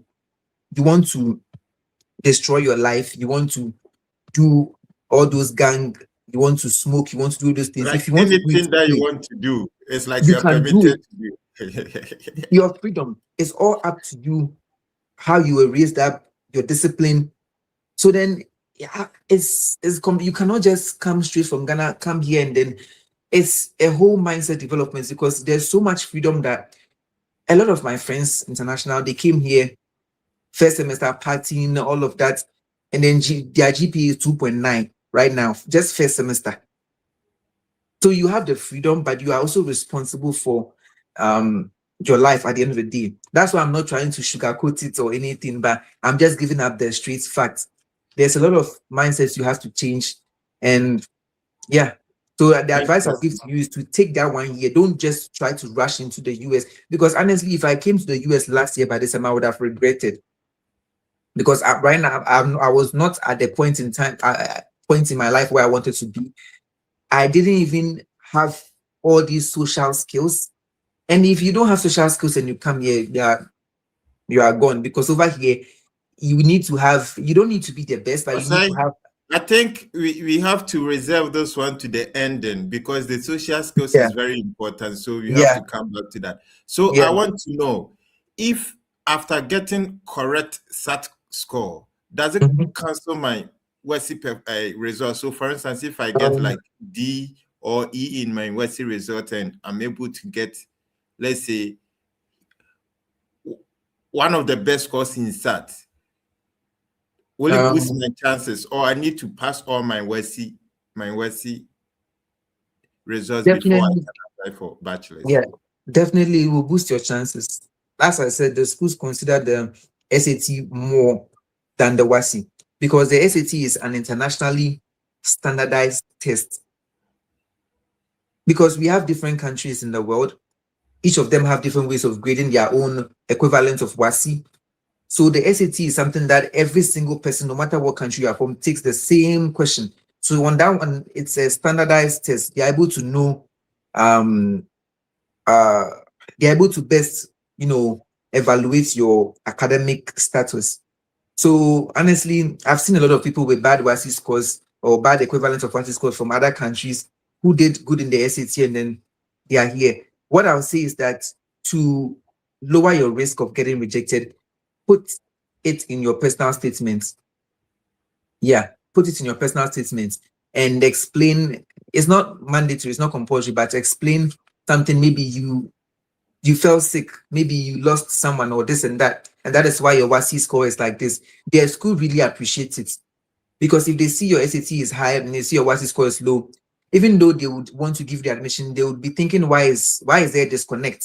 Why did you perform poorly in your WASI and SAT? So you want to clear their doubts. You want to clear their doubts. So then you can put maybe your SAT, your personal statements, maybe just one paragraph, just put it in and reinforce that you are still determined to this and this and that. That's all they want to know. So a bad WASI score doesn't prohibit you from studying the US. Okay, that's interesting. A bad WSI result doesn't prohibit you from studying in the US. That is Ebenezer will say for you. So please, those of you whose results are out and you are crying, I think you need this podcast. Yeah. Stop crying and see if you can arrange for the SAT, get a good score, and you are good to go. As I so now the point is it easy for us to pay this, for us to pass the SAT? How easy it is, or how difficult it is? That's a good question. The SAT consists of a math section and an English Okay, section. math and English. Yeah, only those So two please, sections. those of us who doesn't know how the composition of the SAT, please pay attention. Maybe Yeah. you may have a junior brother back home or a junior sister who wants to also pursue the bachelor's from in the US. This information might be very relevant. So let's take our time and listen as Osei educates us. Osei, let's go. We are ready to hear from Okay. you. Good. So the SAT consists of a math session and an English session. I would say it all boils down to your stronghold. In WASI, I was the English kind of person. But yet again, I would say it's very unpredictable. The SAT in itself is not difficult. It's just the quantity. There's a lot that you have to study. And if you can give yourself only 2 months or 3 months, you can be guaranteed a good score. Because it's just the amount, it's not the difficulty. Because this is just for the math, it's just basic algebra. There's angles, there's algebraic expression, there's Venn diagrams, there's probability. So if you So look at the Ghana curriculum, SHS curriculum, is it the questions similar to what is in Ghana curriculum? Because I'm sure the yeah, Ghana curriculum is almost the same as Nigeria, and then I think Gambia. Is it the same? yeah. It's there's a lot of similarities, Okay. but this one is more there's a lot of logic involved. Okay. Yeah, I'll say there's a lot of logic involved. There's a lot of thinking involved. They are going to leave out certain clues. Actually, they're going to leave out a lot of clues, and you have to remember that, oh, this one was this way before. So actually, it shouldn't be this way. So they expect you to sit down, go through your thought process, think about the whole question before you answer. But honestly, it's not so difficult. I don't know So whether I'm talking from my experience. how did you prepare yourself personally? Okay, I enrolled in an SAT class and at OSU, and I enrolled in the class for 4 weeks.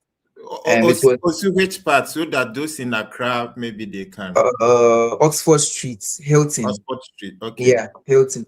It's a very good school because you go to class, you can get an accommodation around, or you can come from home. You go to class every day, except Saturdays and Sundays. And when you go to class, they teach you every single day. They teach you the math and English. You have very, very experienced teachers. They teach you it's they cover everything that you have to know. Some of the things are from high school, so you don't need to really learn them new.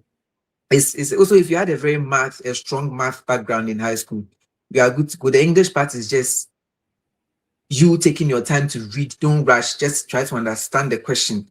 But it was very surprising. I told you I was strong in English in high school, but on the SAT, I did better on the math session than the English session.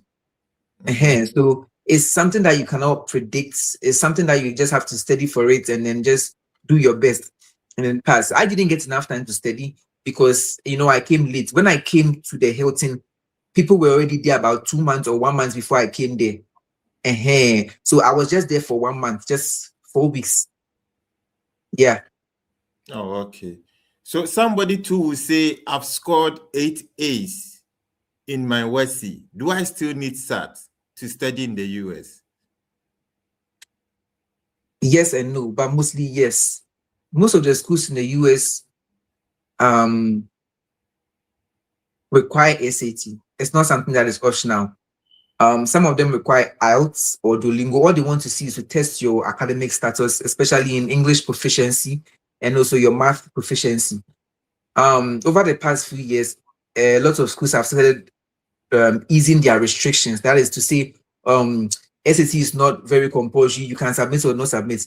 But right now, they are going back to the system of SAT. This is something that is just this year, last year, they are going back to the system of making SAT mandatory. If you don't have it, you don't have it. And that's also a new development that is happening. In the past, more schools were opening up to no SAT scores, no nothing, just your WASI results. And then the trick about that is that, let me give you a scenario if we have time over here. Think of it as you need the schools as much as they also need you. If no one applies to the school is not getting students, so they are not going to get a budget, they are not going to get money. So in as much as you need a school, they also need you. Now, think of why schools give application fee waivers. Think of why schools give scholarship. Is to act as an incentive, is to lure you in. That is why. And then when you see a school, there's one thing I want to put out. When you see a school extend their deadline, it means they haven't met the quota for the amount of students they have to offer. So then, even in as much as you need a school, they also need you. So when you are aware of that whole power background or that landscape, you are able to utilize your efforts. What I'll say is that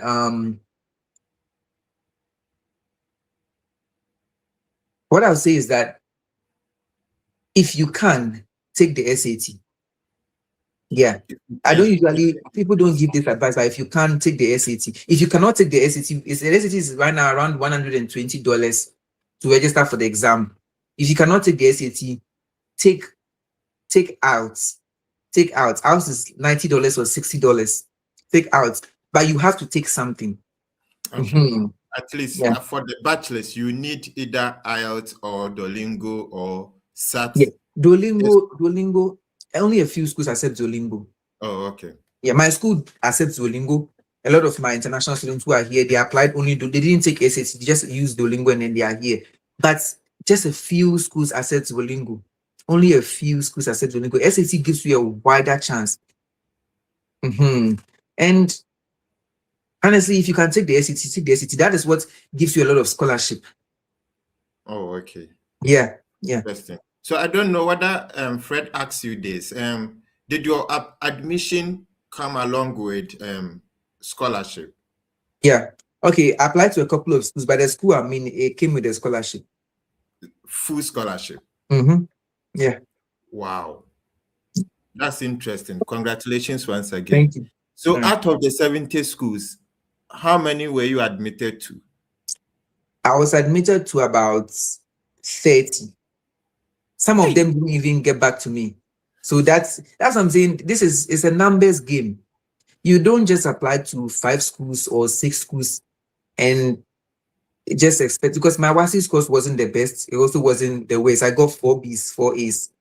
My SAT scores too wasn't the best. It wasn't the worst. And then this is me who wants to make it to the US by any means. So then it was a numbers game. The more you apply, the more nets, the more fishes you have in your net. no, no, So I think after today, we have to make you motivational speaker in Ghana.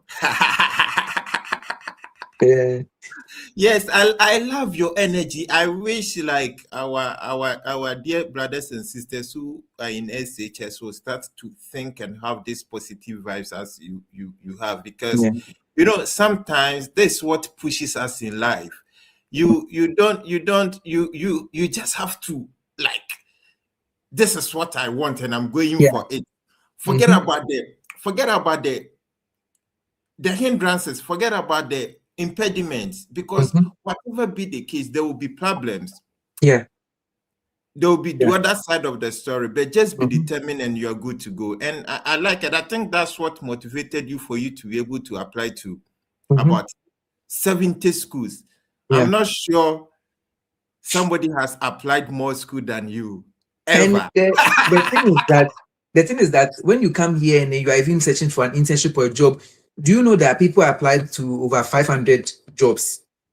Over 500 jobs. 500, and you hear back from only about 50. So you even have to start training yourself. You have to get that skill set of excessiveness. It's not very easy because you apply for a job and they don't even reply back to you. So it's a numbers game. You maximize your numbers. And then the thing is that people say they don't have time. If you have every single thing there, your transcripts, everything, all that is it, to just put it into the system. That is it. Oh, interesting. Yeah. Interesting. Wow. So please, if you just join us, this is Ebenezer Osei, who managed to study in the United States on a full scholarship. Actually, he's doing his bachelor's, and I'm sure he has his other plans as well. But what is keeping him, I think, at this point in time is as a result of his determined heart. Because for you to be able to apply to 70 schools, it tells how determined he is. And to him, he was privileged to go for visit in the USA, and afterward he had a change in mind. Maybe probably you have not been able to have the chance to visit US. So that's why we have Osei here. So he is testifying. So it's because of what he saw, he came and he didn't sleep. He needed to put in about 70 applications, and here come he's in the States. So please, his conclusion is that no matter how bad your WASI results are, try as much as possible to get SAT or at least IELTS.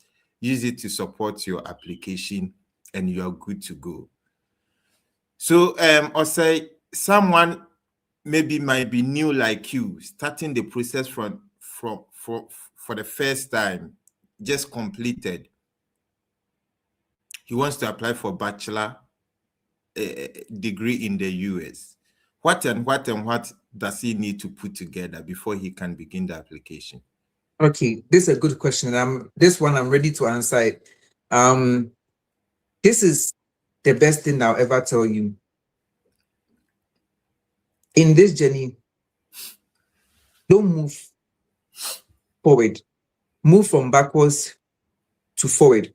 Now, let me explain. It sounds confusing. Think of the journey from the end to the beginning. You may get a fully funded scholarship. You may get every single thing, and then you may be denied a visa. So think of the journey from the backwards to the front.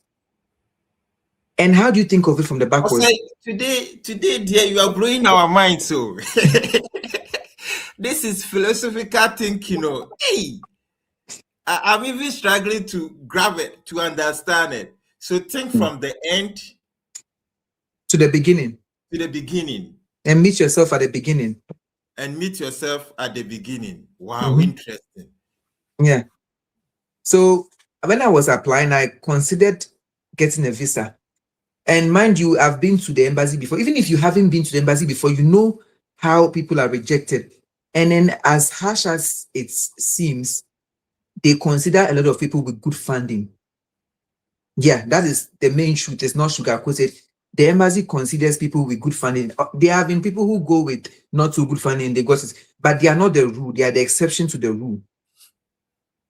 They consider, because they want to know that you are capable of supporting yourself. You wouldn't become a burden to the country. So think of it as you want to get a school that offers good funding, so that at the end of the day, at the end of the game, you get the visa itself. Okay, so it's like it's not just about applying. If I'm getting you right. So when you're applying, don't say I'm trying my luck. No. And to say, even if you are applying to a school and then they waive the application fee for you, and the scholarship is not enough, drop the school. Most people see the application fee, free application, and then they think it's wonderful. Drop the school. You get the free application, you get the school, you get the small scholarship, and then you'll be denied the visa and everything that you've done. So then even if they give you the application fee for free and the tuition, the scholarship is not enough, drop the school. It's something that you might not be used to. It's something that most people, when they see the acceptance, they are happy because they haven't gotten, a lot of acceptances. So they are happy about it. But you don't have to be. Anytime I got rejected from a school that didn't give enough scholarship, I was happy. And that comes with the whole change of mindset that I'm talking about. Anytime I got rejected from a school, I was happy. So think of it from the backwards to the front. So don't just apply to any school. Look at the funding. Look at how much. Look at this. You just type on Google average scholarship that this school gives, and then it will come. And then you know how much, even if you don't get a full funding, you know how much your family can pay you, how much your family can contribute. So think of it from back to front. Yeah. Yeah, so please, what Ose is doing, I don't know if you are following. He's I don't know the kind of adjective to use, but it's more than lecturing, because the kind of things he's mentioning, I'm not sure you might hear it anywhere. So please, let's try and then share the links. And I'm sure somebody may watch this or listen to Ose, and probably something in what Ose is saying will touch the person, and that is going to change the life of the person forever and ever. So Ose, we are still waiting for the requirements, the kind of stuff we need to put together if we want to start the application. So you just mentioned that we have to think from the end to the beginning. So your end should be like, I want my visa to be approved. I want to get full scholarship. And that one would not place to then, how should I apply? Yeah, that's correct. Everything you said is correct. So now, you just want to know, quick one, maybe I just completed. I want to try my application. What should I do? What are the things I need to put together? First. Get your transcript. Get your SAT score. If not SAT, IELTS or Duolingo. get your personal statement. That this is very important. Your personal statement, and get your passport, because when you're applying, some schools require you to submit just the page, the official page of your passport, and then get your high school extracurricular activities. If you did something in high school and then maybe a club or something, you have to get a document and then compile it. If you got certificates, compile. Even if you didn't get certificates, put it there. And this is something that you wouldn't hear anywhere. Even if the school doesn't ask for it, submit it. Yeah. Even if the school doesn't ask for your extracurricular activity, most schools will ask for it. About 70% of the schools will ask for it. But even if they don't ask for it, submit it. Or The school say apply. Yeah. somebody is just in SHS. Maybe this thing that you are saying, the person is confused. What is extracurricular activity to the person? Oh, if you played soccer, if you joined a club, maybe debates club, drama club, everything. Me, I was everywhere in high school. I was in drama club. I was I was also a prefect. If you're a prefect, add it. I was a dining hall prefect. Add it. Everything that you did, even if you think it's something small, add it. I also taught in Ace Elementary, it's a elementary school in my town, for just 1 month. Add it. Yeah, even if it's small, you help your mom in the store, you this and this and that. So is that one different from CV? It's not different. It's like a resume, but It's like a resume. yeah, it's a resume, but mostly things that you did in high school. Yeah, but you are right. It's mostly a resume, CV. Oh, Yeah, okay. the same thing. Oh, I see. So I just one question about the transcript.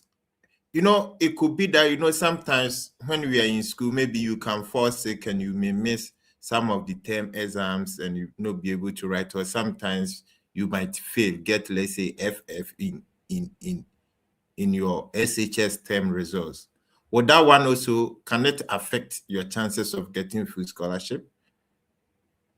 Some of our SHS, maybe some of us, we like run away, so yeah, we run away, so we are not able to pass most of the term exams. It's a no and a yes, and it's a yes if you put more effort into your SAT, and it's a no if you also fail your SAT. As simple as it is. Yeah. So it means that whatever be the case, the SAT can still speak on your behalf. That is how much power it has. Yeah. The WASI score is not, even if I got a lower WASI score, I strongly believe that I will still be here. It's not about the WASI score, because first of all, not even all SHS grade on a GPA basis. My SHS didn't give me a GPA. So the school now has to calculate, it's just estimate something. So then that one is not really a big thing for them. It's the SAT and your personal statement. Personal statement is personal statement is about 50% of the whole application. For my school, it was about 80% of the whole application. People did better than me, SAT. People got perfect scores, perfect grades. But personal statements, they want to know the story behind the person. Oh, okay. That's interesting. So, any advice for our friends who are still in SHS? Who are yet to focus write on your studies. Focus on your studies. Develop your mindset. That is very, very important. Develop your mind. No SHS, we are all in charge, we are all children, all of that, but still develop your mindset. And also prepare for taking the SAT. Yeah. Those are the only three things I'll say. Develop your mindset, study hard, and prepare for the SAT. Yeah. Oh, okay. Yeah. And everything is going to be fine. Yeah, so this reminds me, maybe one last question about the SAT. So, do I have to complete senior high school before I can write the SAT? No. I mean, I told you people were taking the SAT whilst in senior high school, and I got the chance to do that, but I only learned about it very late, so I didn't do it. That's why I took my SAT after. But the thing is that if you take your SAT whilst in senior high school and you apply abroad, before the WASI result comes, how do I explain it? The WASI results comes around December, right? Yeah. Good. And then the schools give admission. They open admission around August. So then August is before December. So even if you take your SAT and you are applying in August, your WASI results haven't arrived yet. That's a problem. Your WASI results haven't arrived yet. So some schools, I don't know. Most schools still require you to submit your WASI results, even if it's not a big thing. But honestly, I wouldn't advise anyone to take it whilst in high school. But people have done it before. I wouldn't also want to be the discourager. People have done it before and then they've succeeded. But if you can take the WASI right after, if you can take the SAT right after the WASI, that is to me, that is the best option. Because now you have time to study for it. You are not in school, you are not studying for the WASI and all of that. So you have time to study for it. But honestly, if you think you can do it whilst in high school, go for it. But then just know that the transition is going to be very, yeah. How long does the SAT results last? 2 years. 2 years. Yeah. Oh, okay. So it means that if you're able to get a good SAT result by 2 years, Yeah. you have to, if you are still in Ghana or still in your home country, you have to Take again. take again. Okay, Yeah. that's interesting. Wow. I say you're a great man, oh. Thank you. And amen. Yes, you have the never give us spirit. Yeah. God bless you for your hard work. I appreciate it. I appreciate it. Yeah, you keep it up. So please, this is a say for us. You can now drop in your questions, and if you want to join us live, you'll be allowed to also join us live to ask him any question that you want. So please, let's remember to share the link. Maybe there is someone in Bole Bamboy, there is someone in Afienya, there is someone in Sankore that if we share, the person can chance on the video and it might be beneficial to the person. Thank you for sharing and then liking the show as well. So you can drop in your questions, and if you want to join us live too, you'll be permitted to join us live and then you ask your questions. Thank you. Okay, so Osei, so far so good. How is the life in the States? It's good. Yeah. I'll say it's very good. Everything is made very conveniently. So life is not so difficult here. All you have to do is to put effort into why you are here. That is to study, and that is it. It's okay. Yeah. Oh, okay. Interesting.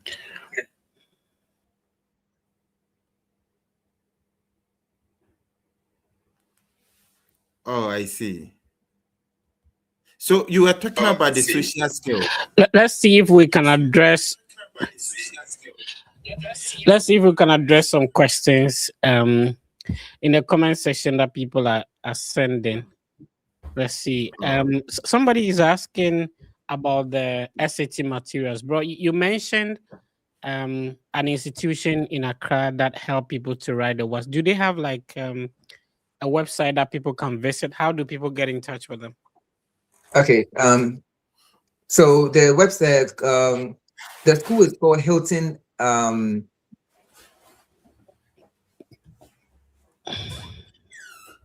Located in Osu. Just type Hilton SAT at Osu on your Google website, and then their official page is going to come up. They are really, really good. For the materials, when I went there, they gave me this really huge textbook. I think there are 2 or 3 textbooks that you have to go through, you have to use in your studies. So that's why I said that the material is very big, a lot of things to cover. So yeah, Hilton SAT.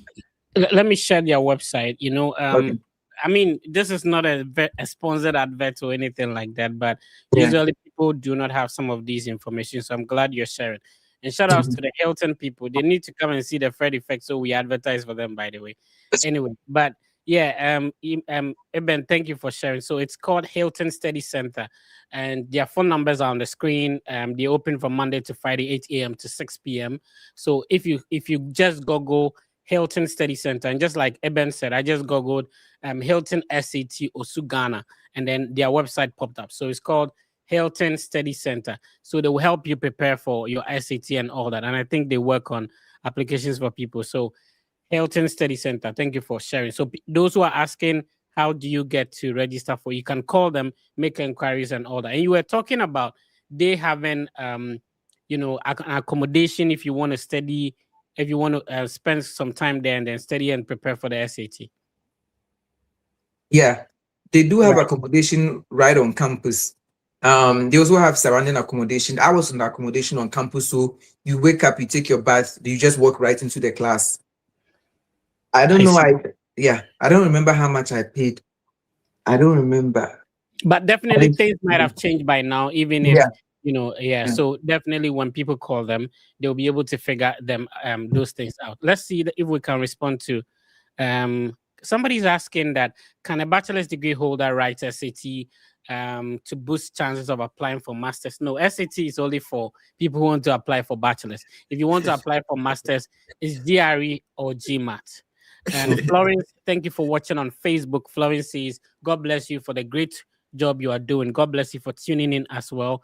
Did you answer this question? How much does the SAT cost? yeah. When I applied, it was $120. And you said that when you write it, it lasts for 2 years. Yeah. You also explained that it comprises of mathematics and English, language as well. I see. On YouTube, Teria is saying that motivating me greatly. Really appreciate. Yes, Eben is really smart. So can you tell us more about business administration? I don't know what Ruth means, but Ruth is watching us on Facebook. When it comes to business, you told me you are taking French classes and all that. Business administration, you're taking French classes. What is it like when studying business administration in the US? How is it like? How many classes do you take per semester? Typically everyone takes 4 classes per semester. And business administration, there are 4 different areas you could go into. There's the accounting route, there's a finance route, there's economics, and then there's the marketing, Right. marketing and communication. I'm going there, I'm double majoring. So I'm doing both the accounting and the finance. So for most schools in the US, out of the 4 classes that you take every semester, 2 have to be related to your major, Okay. and 2 have to be something else. It's Right. just a rule for you to also explore other. So I'm taking 2 courses in my major, that is accounting and economics. And then the other 2 is French and writing. I see. Every week we actually select one person who the team will mentor to go through the processes. So if you are listening to us, it's just a matter of commenting, sharing, liking, and then you automatically join the draw, and you may stand a chance of being selected. Now, some people are mentioning are talking about list of colleges. You mentioned that you applied to about 70 of them. Randomly, can you, apart from Berea College, can you randomly be mentioning any of the schools so we can share with people? Okay, Wingate. Wingate Okay. was the one that gave me the 30,000 out of 40,000. Okay. And Wingate College, Wingate University, okay, so Wingate University is located in North Carolina. The spelling is Wingate. That is Wingate University. It's located in a city called Wingate. The state is North Carolina, NC. Remember, in the US, we have South Carolina, which is another state, and North Carolina. Bro, can we move on? Any other college you just University of Wittenberg. of Wittenberg? Yeah. Okay, let's see if I can get a spelling. Okay, and Wittenberg University. Awesome. So Wittenberg University is also located in Ohio. There's a city called Springfield. Springfield is a little bit close to Ohio. I did my first master's in Ohio University, so Springfield is a little bit closer. And for Ohio, I've moved around a lot, so I know. So Wittenberg University, that's a good one. Which other one can you mention? If you are listening to us, take a pen and a paper. There are some universities. When people do not tell you, may never hear about them. So let's move on, bro. Speaking of Ohio, I also did apply to Ohio. They had an application fee, but I emailed the admission and then they waived it for me. So Ohio, University of Ohio. Okay, so Ohio University, that's my alma mater. So this is a good university. It's located in Athens, Ohio. That is about 1 hour, 30 minutes drive from the capital, Ohio, which is Columbus. So this is different from Ohio State University. They have a lot of bachelor's degree programs, huge African and Ghanaian community, very beautiful campus. They are called the Bobcats. Anyway, let's move on. Which university? Trinity University. Okay. If I get this one, yeah. Okay, is it college or university? Which one of them? Because there's Trinity Um, University, there's Trinity College. Okay, let's share the two of them. So mhm, Trinity yeah. College is located in Texas, in a city called San Antonio. So Trinity University is located in Texas. If you've heard Texas, one of the biggest states in the US. And then we can also look at Trinity College, which is located in Connecticut. Somebody will say Connecticut. So this is it's called Connecticut. Connecticut in is one of the states in the U.S. So this is called Trinity College. It's located in a city called Hartford, and the state is Connecticut. All right. I think we can mention more. Do you want to go on? There's one also that offers a fully funded scholarship for everyone. Is University of the Ozarks. Okay. Okay. Yeah. I've heard about that school. Yeah. Let me see. Okay, it's located in Arkansas. So Arkansa, the University of the Ozarks. That's a good one. So let's see. Let me go to their funding, admissions, and aid. And normally you can easily check that when you visit on their website and you check the admissions and aid, cost and aid, and then you go to the type of scholarships that they offer. The scholarships are here, the loans, the grants, work study. Oh, I see. This is nice. This is nice. All right. Let's move on. Any final university, then we can end it. To be honest, I don't remember the rest. Okay. I'm not sure That's about. fine. I think maybe Colby College, but I'm not sure about it. I'm not really Yeah. sure. That's Yeah. fine. All right. Thank you for tuning in. If you're watching, we have close to 1,000 people watching us across TikTok, Facebook, YouTube, and on Twitter as well. Remember, this session will be live across all the Fred Effect social media platforms so that you can easily revisit them. If you joined us in the middle, no problem. You can revisit all our platforms to watch it. We have the biggest Study Abroad content platform. Currently, we are over 200,000 on TikTok. We are about 37,000 on Instagram. We have 50,000 on X, and then also 155,000 on Facebook. So we for more than half a decade, this team have been supporting a lot of people to go through the study abroad process. We want to let you know that if Eben from Akosombo International have been able to do it, you can also do it. If the Fred Effect has been able to do it, if Ben have been able to do it, you can also do it. So the Fred Effect team has a collaboration with Argo Visa. Argo Visa is a team of ex-visa officers, and Eben will tell us the experience going through the visa interview, because that's one of the scary part. I mean, people are really scared when it comes to the visa interview. So you give us the tips and tricks that will help you. But Argo Visa is a team of ex-visa officers. They can go through your DS-160 or your documents, and they mostly also organize a one-on-one mock session for you so that they will guide you to prepare for your visa interview. So you get to talk to an ex-visa officer before you go for the actual visa interview.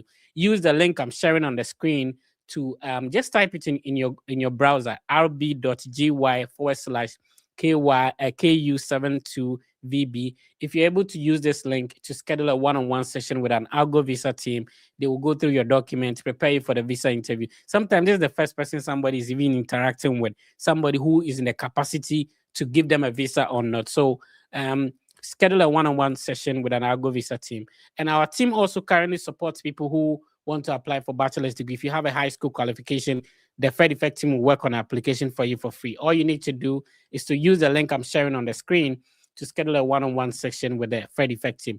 You can send us your results, your direct messages on Instagram. Our Instagram handle is verified. So there are only two ways of getting in touch. Send us a direct message on Insta, or use the link I'm sharing on the screen to schedule a one-on-one session, and you have opportunity to talk to the Fred Effect team. If you want to apply for masters, let's discuss your process. What programs are easy to get in, the admission and the scholarship, and then we can guide you through. Let's talk about your visa interview, bro. So when exactly you had already been to the visitor's visa interview?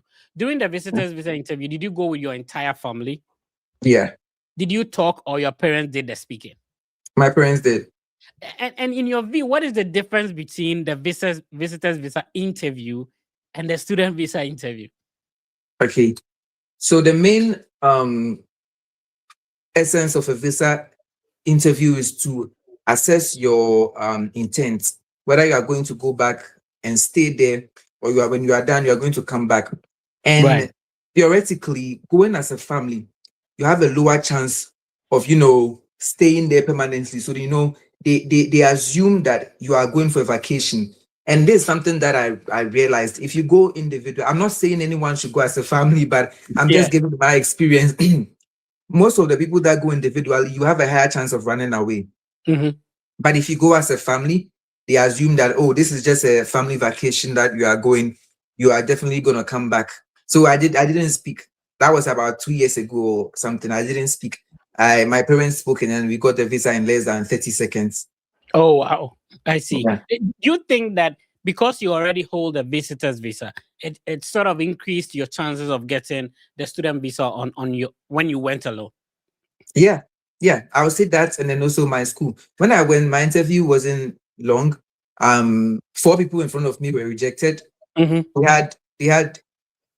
They had good funding. Yeah, they had good funding. They were rejected. I don't know. Maybe it was because of the confidence or because they don't have travel history. But the embassy, they are getting very, very stricter and tighter. And that's something that most of us don't want to hear. But it's good to hear so that you also get stricter and tighter with your application. It was easy. So she asked me of my experience when I came here last year. Mm-hmm. I think that was the main. She didn't even ask me about how I got the funding or whatever. She was just concerned about my visits last year. She asked Okay. me where I came. I said, oh, I came to Ohio. She asked me, oh, what did we do in Ohio? I said, we visited around the place. I don't even think she wanted to interview me. I think she was just putting up a conversation. And after that, she just granted the visa. So yes, travel history does influence it. And I mean, people may tell you travel history doesn't influence it because, I mean, people have done it in the past. They've gone without Yeah. travel history. That is also there. But travel history gives you a higher chance of, getting it. Even if it doesn't have to be in the US, it can be. And then also, I also had a Canadian visa. I haven't been to Canada, but I had a Canadian visa. So all of that put together really helped me. Also, for my school, it's very globally recognized. So Mm-hmm. when she saw that it was Bibiaka, she was like, "Oh, Bibiaka College," and I was like, "Yes, yes." She was like, "Oh, that's good. What did you get in your SAT?" And then I said my SAT, and then she was like, "Okay, I'm giving you a visa today." Blah blah blah blah. So yes, you are right. It does influence it. I see. So, for somebody like you who have gotten the visa approved twice versus having a Canadian visa, you have a lot of experience to share with our viewers. Tell us, why do you think people get denied at the embassy, and especially you being in the queue, seeing people getting rejected and turning, because it's an open space for people who have never been there before. It's like being at the bank. So the teller is more or less like the visa officer, and then you, the customers are the visa applicants. And so normally, when, even though you don't care, but normally when the teller is having a discussion with maybe one customer, you hear whatever is going on. So that's how the actual interview, especially now that everybody is supposed to go in their home country. If you go to the Ghanaian embassy, that's how it is. So why do you think people get refused at the embassy? Okay, this is also going to be very straightforward. Mm-hmm. In as much as people don't want to hear it, um, every single person that I spoke to at the embassy before the interview that had good funding and a fully funded scholarship was accepted. And people that were rejected were those who had normal funding. Mm-hmm. Yeah. Um, they just want to know that you are financially capable. And before I went for the interview, I spoke to one girl. She had good funding. She has never been out of Ghana. She has never been anywhere. She just had good funding. And it was a master's degree. And when I tell people that it's easier to get funding in a master's and a bachelor's, they get surprised. But a bachelor's is 4 years. A school is not going to pay your full tuition for 4 years if you haven't overly proved yourself. But Mm-hmm. a master's is 1 year. It's easy Oh, for true. them to pay the 1 year through graduate teaching assistantship, or I'm not so you know used to that system because I'm not yet a master's, but I heard Yeah. there's graduate teaching assistantship and then there's merit scholarships and all of that. That is just 1 year. It's easier for you to just fund 1 year. But Mm-hmm. bachelor, you are funding 4 whole years. Yeah. Fully funded. So it's more difficult for you to, get a fully funded scholarship. But honestly, the truth without sugarcoating is that you have to get good funding. It doesn't have to be full funding or whatever. Even if you get just the tuition covered and then the housing is not covered, you can still Mm. send a bank statement. But I sent a bank statement. She didn't ask for it because it was a fully funded scholarship. She didn't ask what my parents do. She No, no, didn't ask. I want you to take your time. So, did you have to submit a bank statement to Berea before your I-20 was released? Hmm, did I? No, I didn't. So, No. why then did you send a bank statement to the embassy, though? Yeah. So as I was preparing for the whole, you know, interview, I was watching some of the videos on YouTube. All Mm. of that. They said even if you don't, even if you have a full funding scholarship, send the bank statement. You might never know. They will still ask you, Yeah. but most of the time they don't. But just to be on the safer side, I sent even things that um they probably wouldn't ask me. I sent my high school transcripts. I Mhm. sent, because I was applying using my high school transcript to apply to Berea College. So I sent my high school transcript. They did ask me why. That's also one important question. They did ask me why I took a gap year because I graduated high school in 2023. Why am I going to university in 2025? And that is where a lot of students fumble and then they get denied the visa. You have because if you look, they want to know what you used I'm that really time to do. interested. I'm interested in that. What Yeah. did you use? And a lot of people have challenges with it. So I graduated, maybe 2 years ago, 3 years ago. Maybe in my DS1 season, I want to be very sure. Did you put in your DS1 season that you were already in Gempa? Yeah, I did. Okay. So you captured the fact that you are in Gempa. Did any Mhm. questions come around that? Like, if you're in Gempa, why are you leaving to Berea? Did any question come around that? No, I would say that she was so focused on the fact that I had a visitor's visa that Mm, she didn't go through. And then people tell you that they have systems that scan. Yeah, they do, but they only look out for certain things. I think when they take the paper, they go straight to your funding. Then after funding, they go straight to your travel history. They don't read the whole paper. That is just what I think. yeah. Because they are interviewing you in a span of maybe 30 seconds, 1 minute. So they don't go through every single thing. So she probably didn't even see it. But I wanted to be as transparent and honest as possible because if I Yeah. lied, then but even if she found out, I had an answer for that. I had an answer regarding the fact that I had a change in you know, career goals, future goals, and then the United States is a global, this, that's just find something to, put in there, and then it will be okay. I mean, it's not a sin, it's not a bad thing to change schools. So they understand that the United States is a, better opportunity. So it's not like they are trying to interrogate you that if you're already attending school here, why are you trying to change? It's just like how people change jobs. Yeah, but Yeah. you're very smart. Let's see Thank at you. different angles, and you can probably provide help for our people. I graduated from high school maybe 5 years ago. I'm Yeah. now going to pursue a bachelor's degree. What are some of the ideas? What should I tell them? Um, I if was you graduated working, I from was high teaching. Okay, Yeah, then go that ahead. that that is yeah. I have friends who are here right now, and then they have a 4 years gap year. International Right. students. Yeah, so the gap year is not a problem only if you're able to explain it. I mean, you graduating from high school, you can. There are many reasons why you wouldn't go to college, and then Mm, the most powerful reason is financial issues.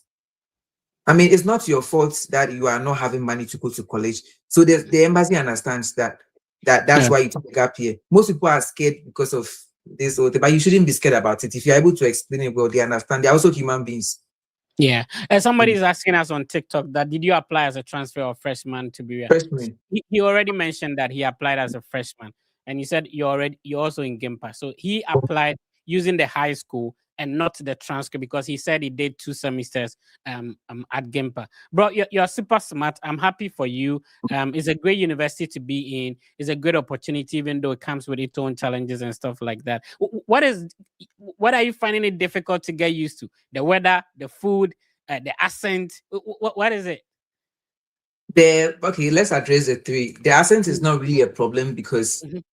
I'm able to code switch. Okay. Yeah, and But then today it you're can not giving us the American accent too. I wasn't got the because I'm American with my I'm with my people now. accent. I was Because gonna these say, people Oh, the when American you when accent. you when you when I'm with them, it just comes naturally. When you don't code switch, you hear a lot of hello, can you repeat yourself? Can you repeat yourself? And it's very, very Yeah, annoying because you are yeah, just trying to get a message across and then you repeat yourself over and over again. So it's just a matter of code switching, even if you don't like it. It's just because look, you are not just coming here to school. You are coming here to school and get a better life. That is getting a job, getting establishing something for yourself. One of my yeah. friends international, she's from India.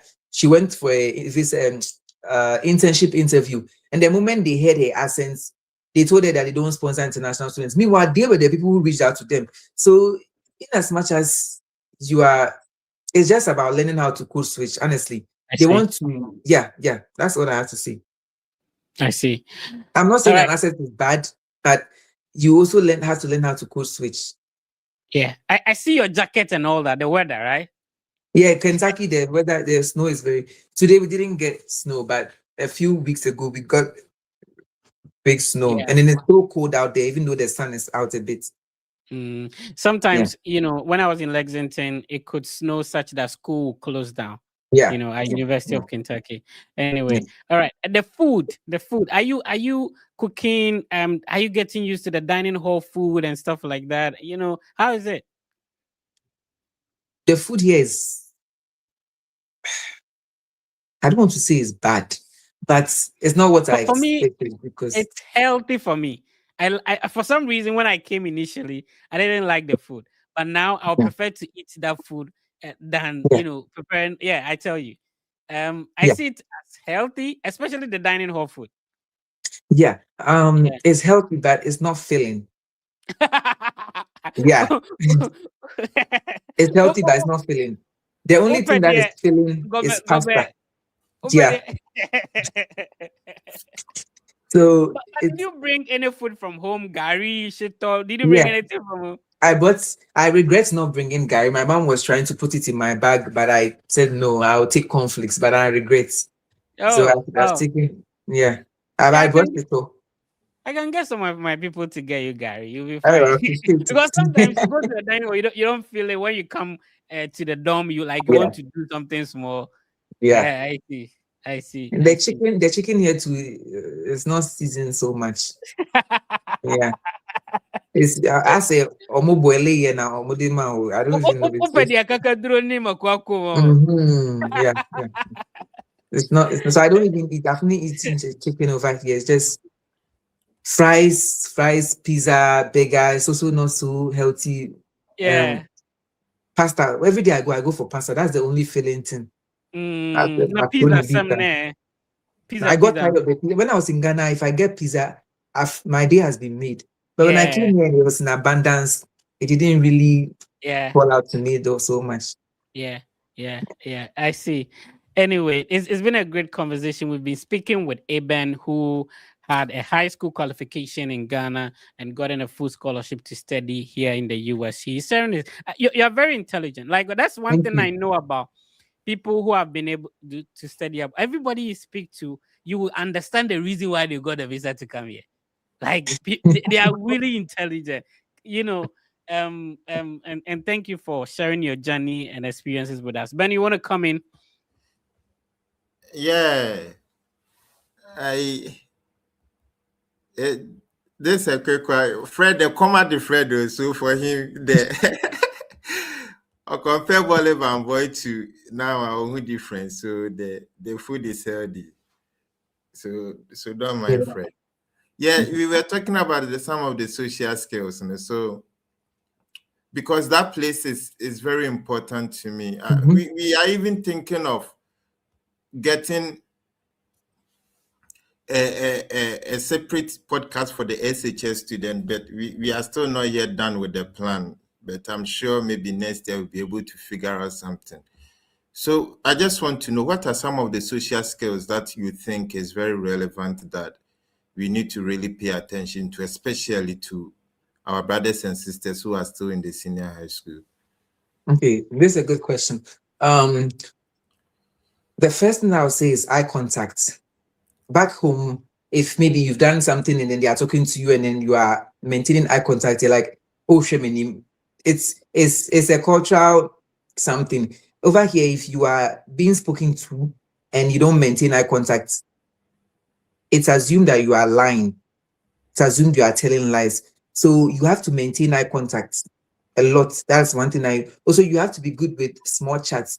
You can go to Walmart or most of these shops, and then someone you've never met before is all of a sudden just talking to you and telling you about their day, and then telling you about how their husband and their children. And then you are coming fresh from Ghana and you're like, "I'm from Hubei." But then you also have to learn to just smile and then just, put something small in it. Over here, people love, small chats, just going about your day, just sharing little details and all of that. If you don't do that, they see you as socially, should I use it, socially reserved.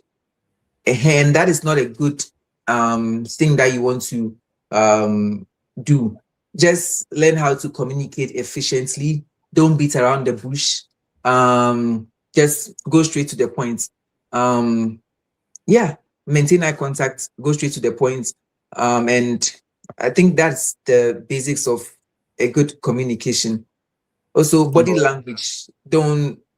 When I came here and I was being spoken to, I put my hand behind my back, and I realized that no, a lot of people don't do it here. And then you go home and then they tell you that, oh, putting your hand behind your back shows respect. But no, that's what I'm saying, that you have to change your mindset. I can put my hand behind my back and then insult you. You see? And I can also put my hand in front of me and then be respectful. So putting your hand behind your back doesn't show respect. So it's a lot of things that you have to, mindset you have to change. A lot of, yeah. As far as communication is concerned, I'm sure we Ghanaians are very, very good with communication. We are very, we are a community. We are very lovely people. So when you come here, it's not really much of a cultural shock because we are very, nice people. We know how to talk well. So it's good. Oh, that's interesting. Yeah. So please, uh, Osei has just mentioned some of the culture shocks that we need to expect. So please, I'm sure you've taken good note of it, especially those of us who wants to travel, so that when you come, you know, you know where to start from, because eye contact is very good. In some country, you don't have to look at your father when he's talking to you because it is an insult. But in some country too, if you are not looking, it means you are telling lies. So know the country you want to go and know how you're gonna take note of these social skills. They are very, very important. They help a lot, especially when you travel. All right, thank you very much. Also, I think you still have some time, or your baby girl is waiting for you. You are muted. Work. I have to go to work. Oh, All okay, right. Yeah. So okay. we are going to end it, and then second. But trust me, you. This is one of the best podcasts we've had so far. Thank You're very smart. We like the you. ideas and information. Final Mhm. words to anyone who tuned in today, and then we are good Mhm. to go.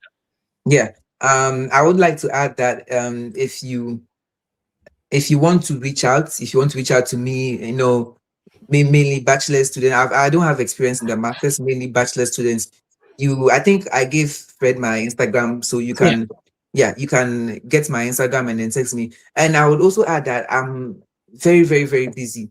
So sometimes I may take a few, hours or maybe days to reply there, but I'll definitely get to it. Yeah, it's just me. I'm working on something right now. I'm working on this professional exam that I have to take, and Mm. yeah, so I'm a little bit busy, but I'm still open to, if you have a question and maybe the time here was limited, you could still ask me questions. You just follow me on Instagram and then just send me a private message and I'll answer it for you. What's the Instagram name, bro? Um, itz.ebbb with three B's. Yeah. Oh, okay. Okay. itz.ebb. Yeah. All right, good. It's Eb. That's Yeah. what. Yeah, that's. I'll share it. Then people kind of follow you. But we'll leave you to go to work, bros. Really appreciate your time. This is your home anytime. You want to come by the podcast. Why not? You can pull through. Thank you so much, bro. All right. Thank you. It's a pleasure to be here. Right. That was Eben. Ben, congrats on your graduation. We had Eben sharing his journey with us today. But Yeah, yeah, thank over the you. weekend you also graduated. Over the week you graduated, and from your master's degree from the UK. So congrats on that. Yeah, thank you. let's see if we can see who gets selected for today. I'm trying to see if I can. This thing is not easy sometimes.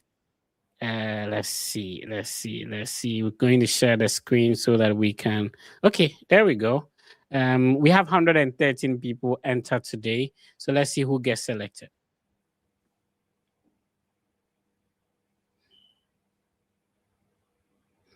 Oh, okay. Churchill Otu. Chacholotu, congrats to you. Can you type congrats to Chacholotu? So Chacholotu, this is what you're going to do. Go to our verified Instagram handle, send us a message, and then the team will handle your application for you if you want to apply for bachelor's. But if you want masters too, we see where you are, and then we can support you with that. All right. It's been a great session, Ben. Thank you for making time to join as well. Next week, we'll come your way with another insightful episode of the Study Abroad podcast. This is the biggest study abroad content platform. The Fred Effect team, not only we do not only give you information, but we also help you to go through the process. Use the link I'm sharing on the screen to schedule a one-on-one meeting with our team. If you are preparing for visa interview, make sure you talk to an ex-visa officer before you go. Use the link I'm sharing on the screen to schedule a one-on-one session with Argo Visa. Next week will come your way. This session will still be live on our various social media platforms on YouTube.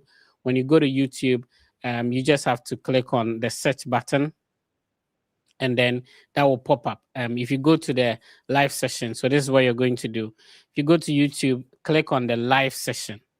So we have the home, the videos, the shots, and then the live. So if you go to the live session, all the podcasts we've had, in the past, take your time and be watching them.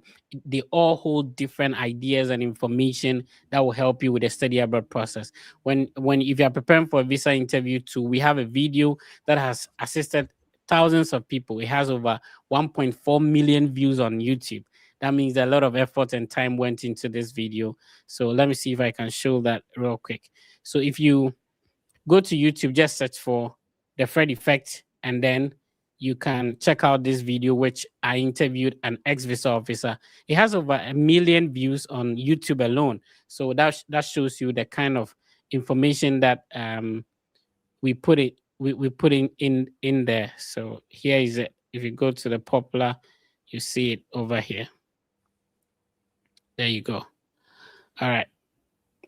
So thank you for tuning in. It's been a great session. Please be positive and know that everything will be fine. We'll see you next week. Bye.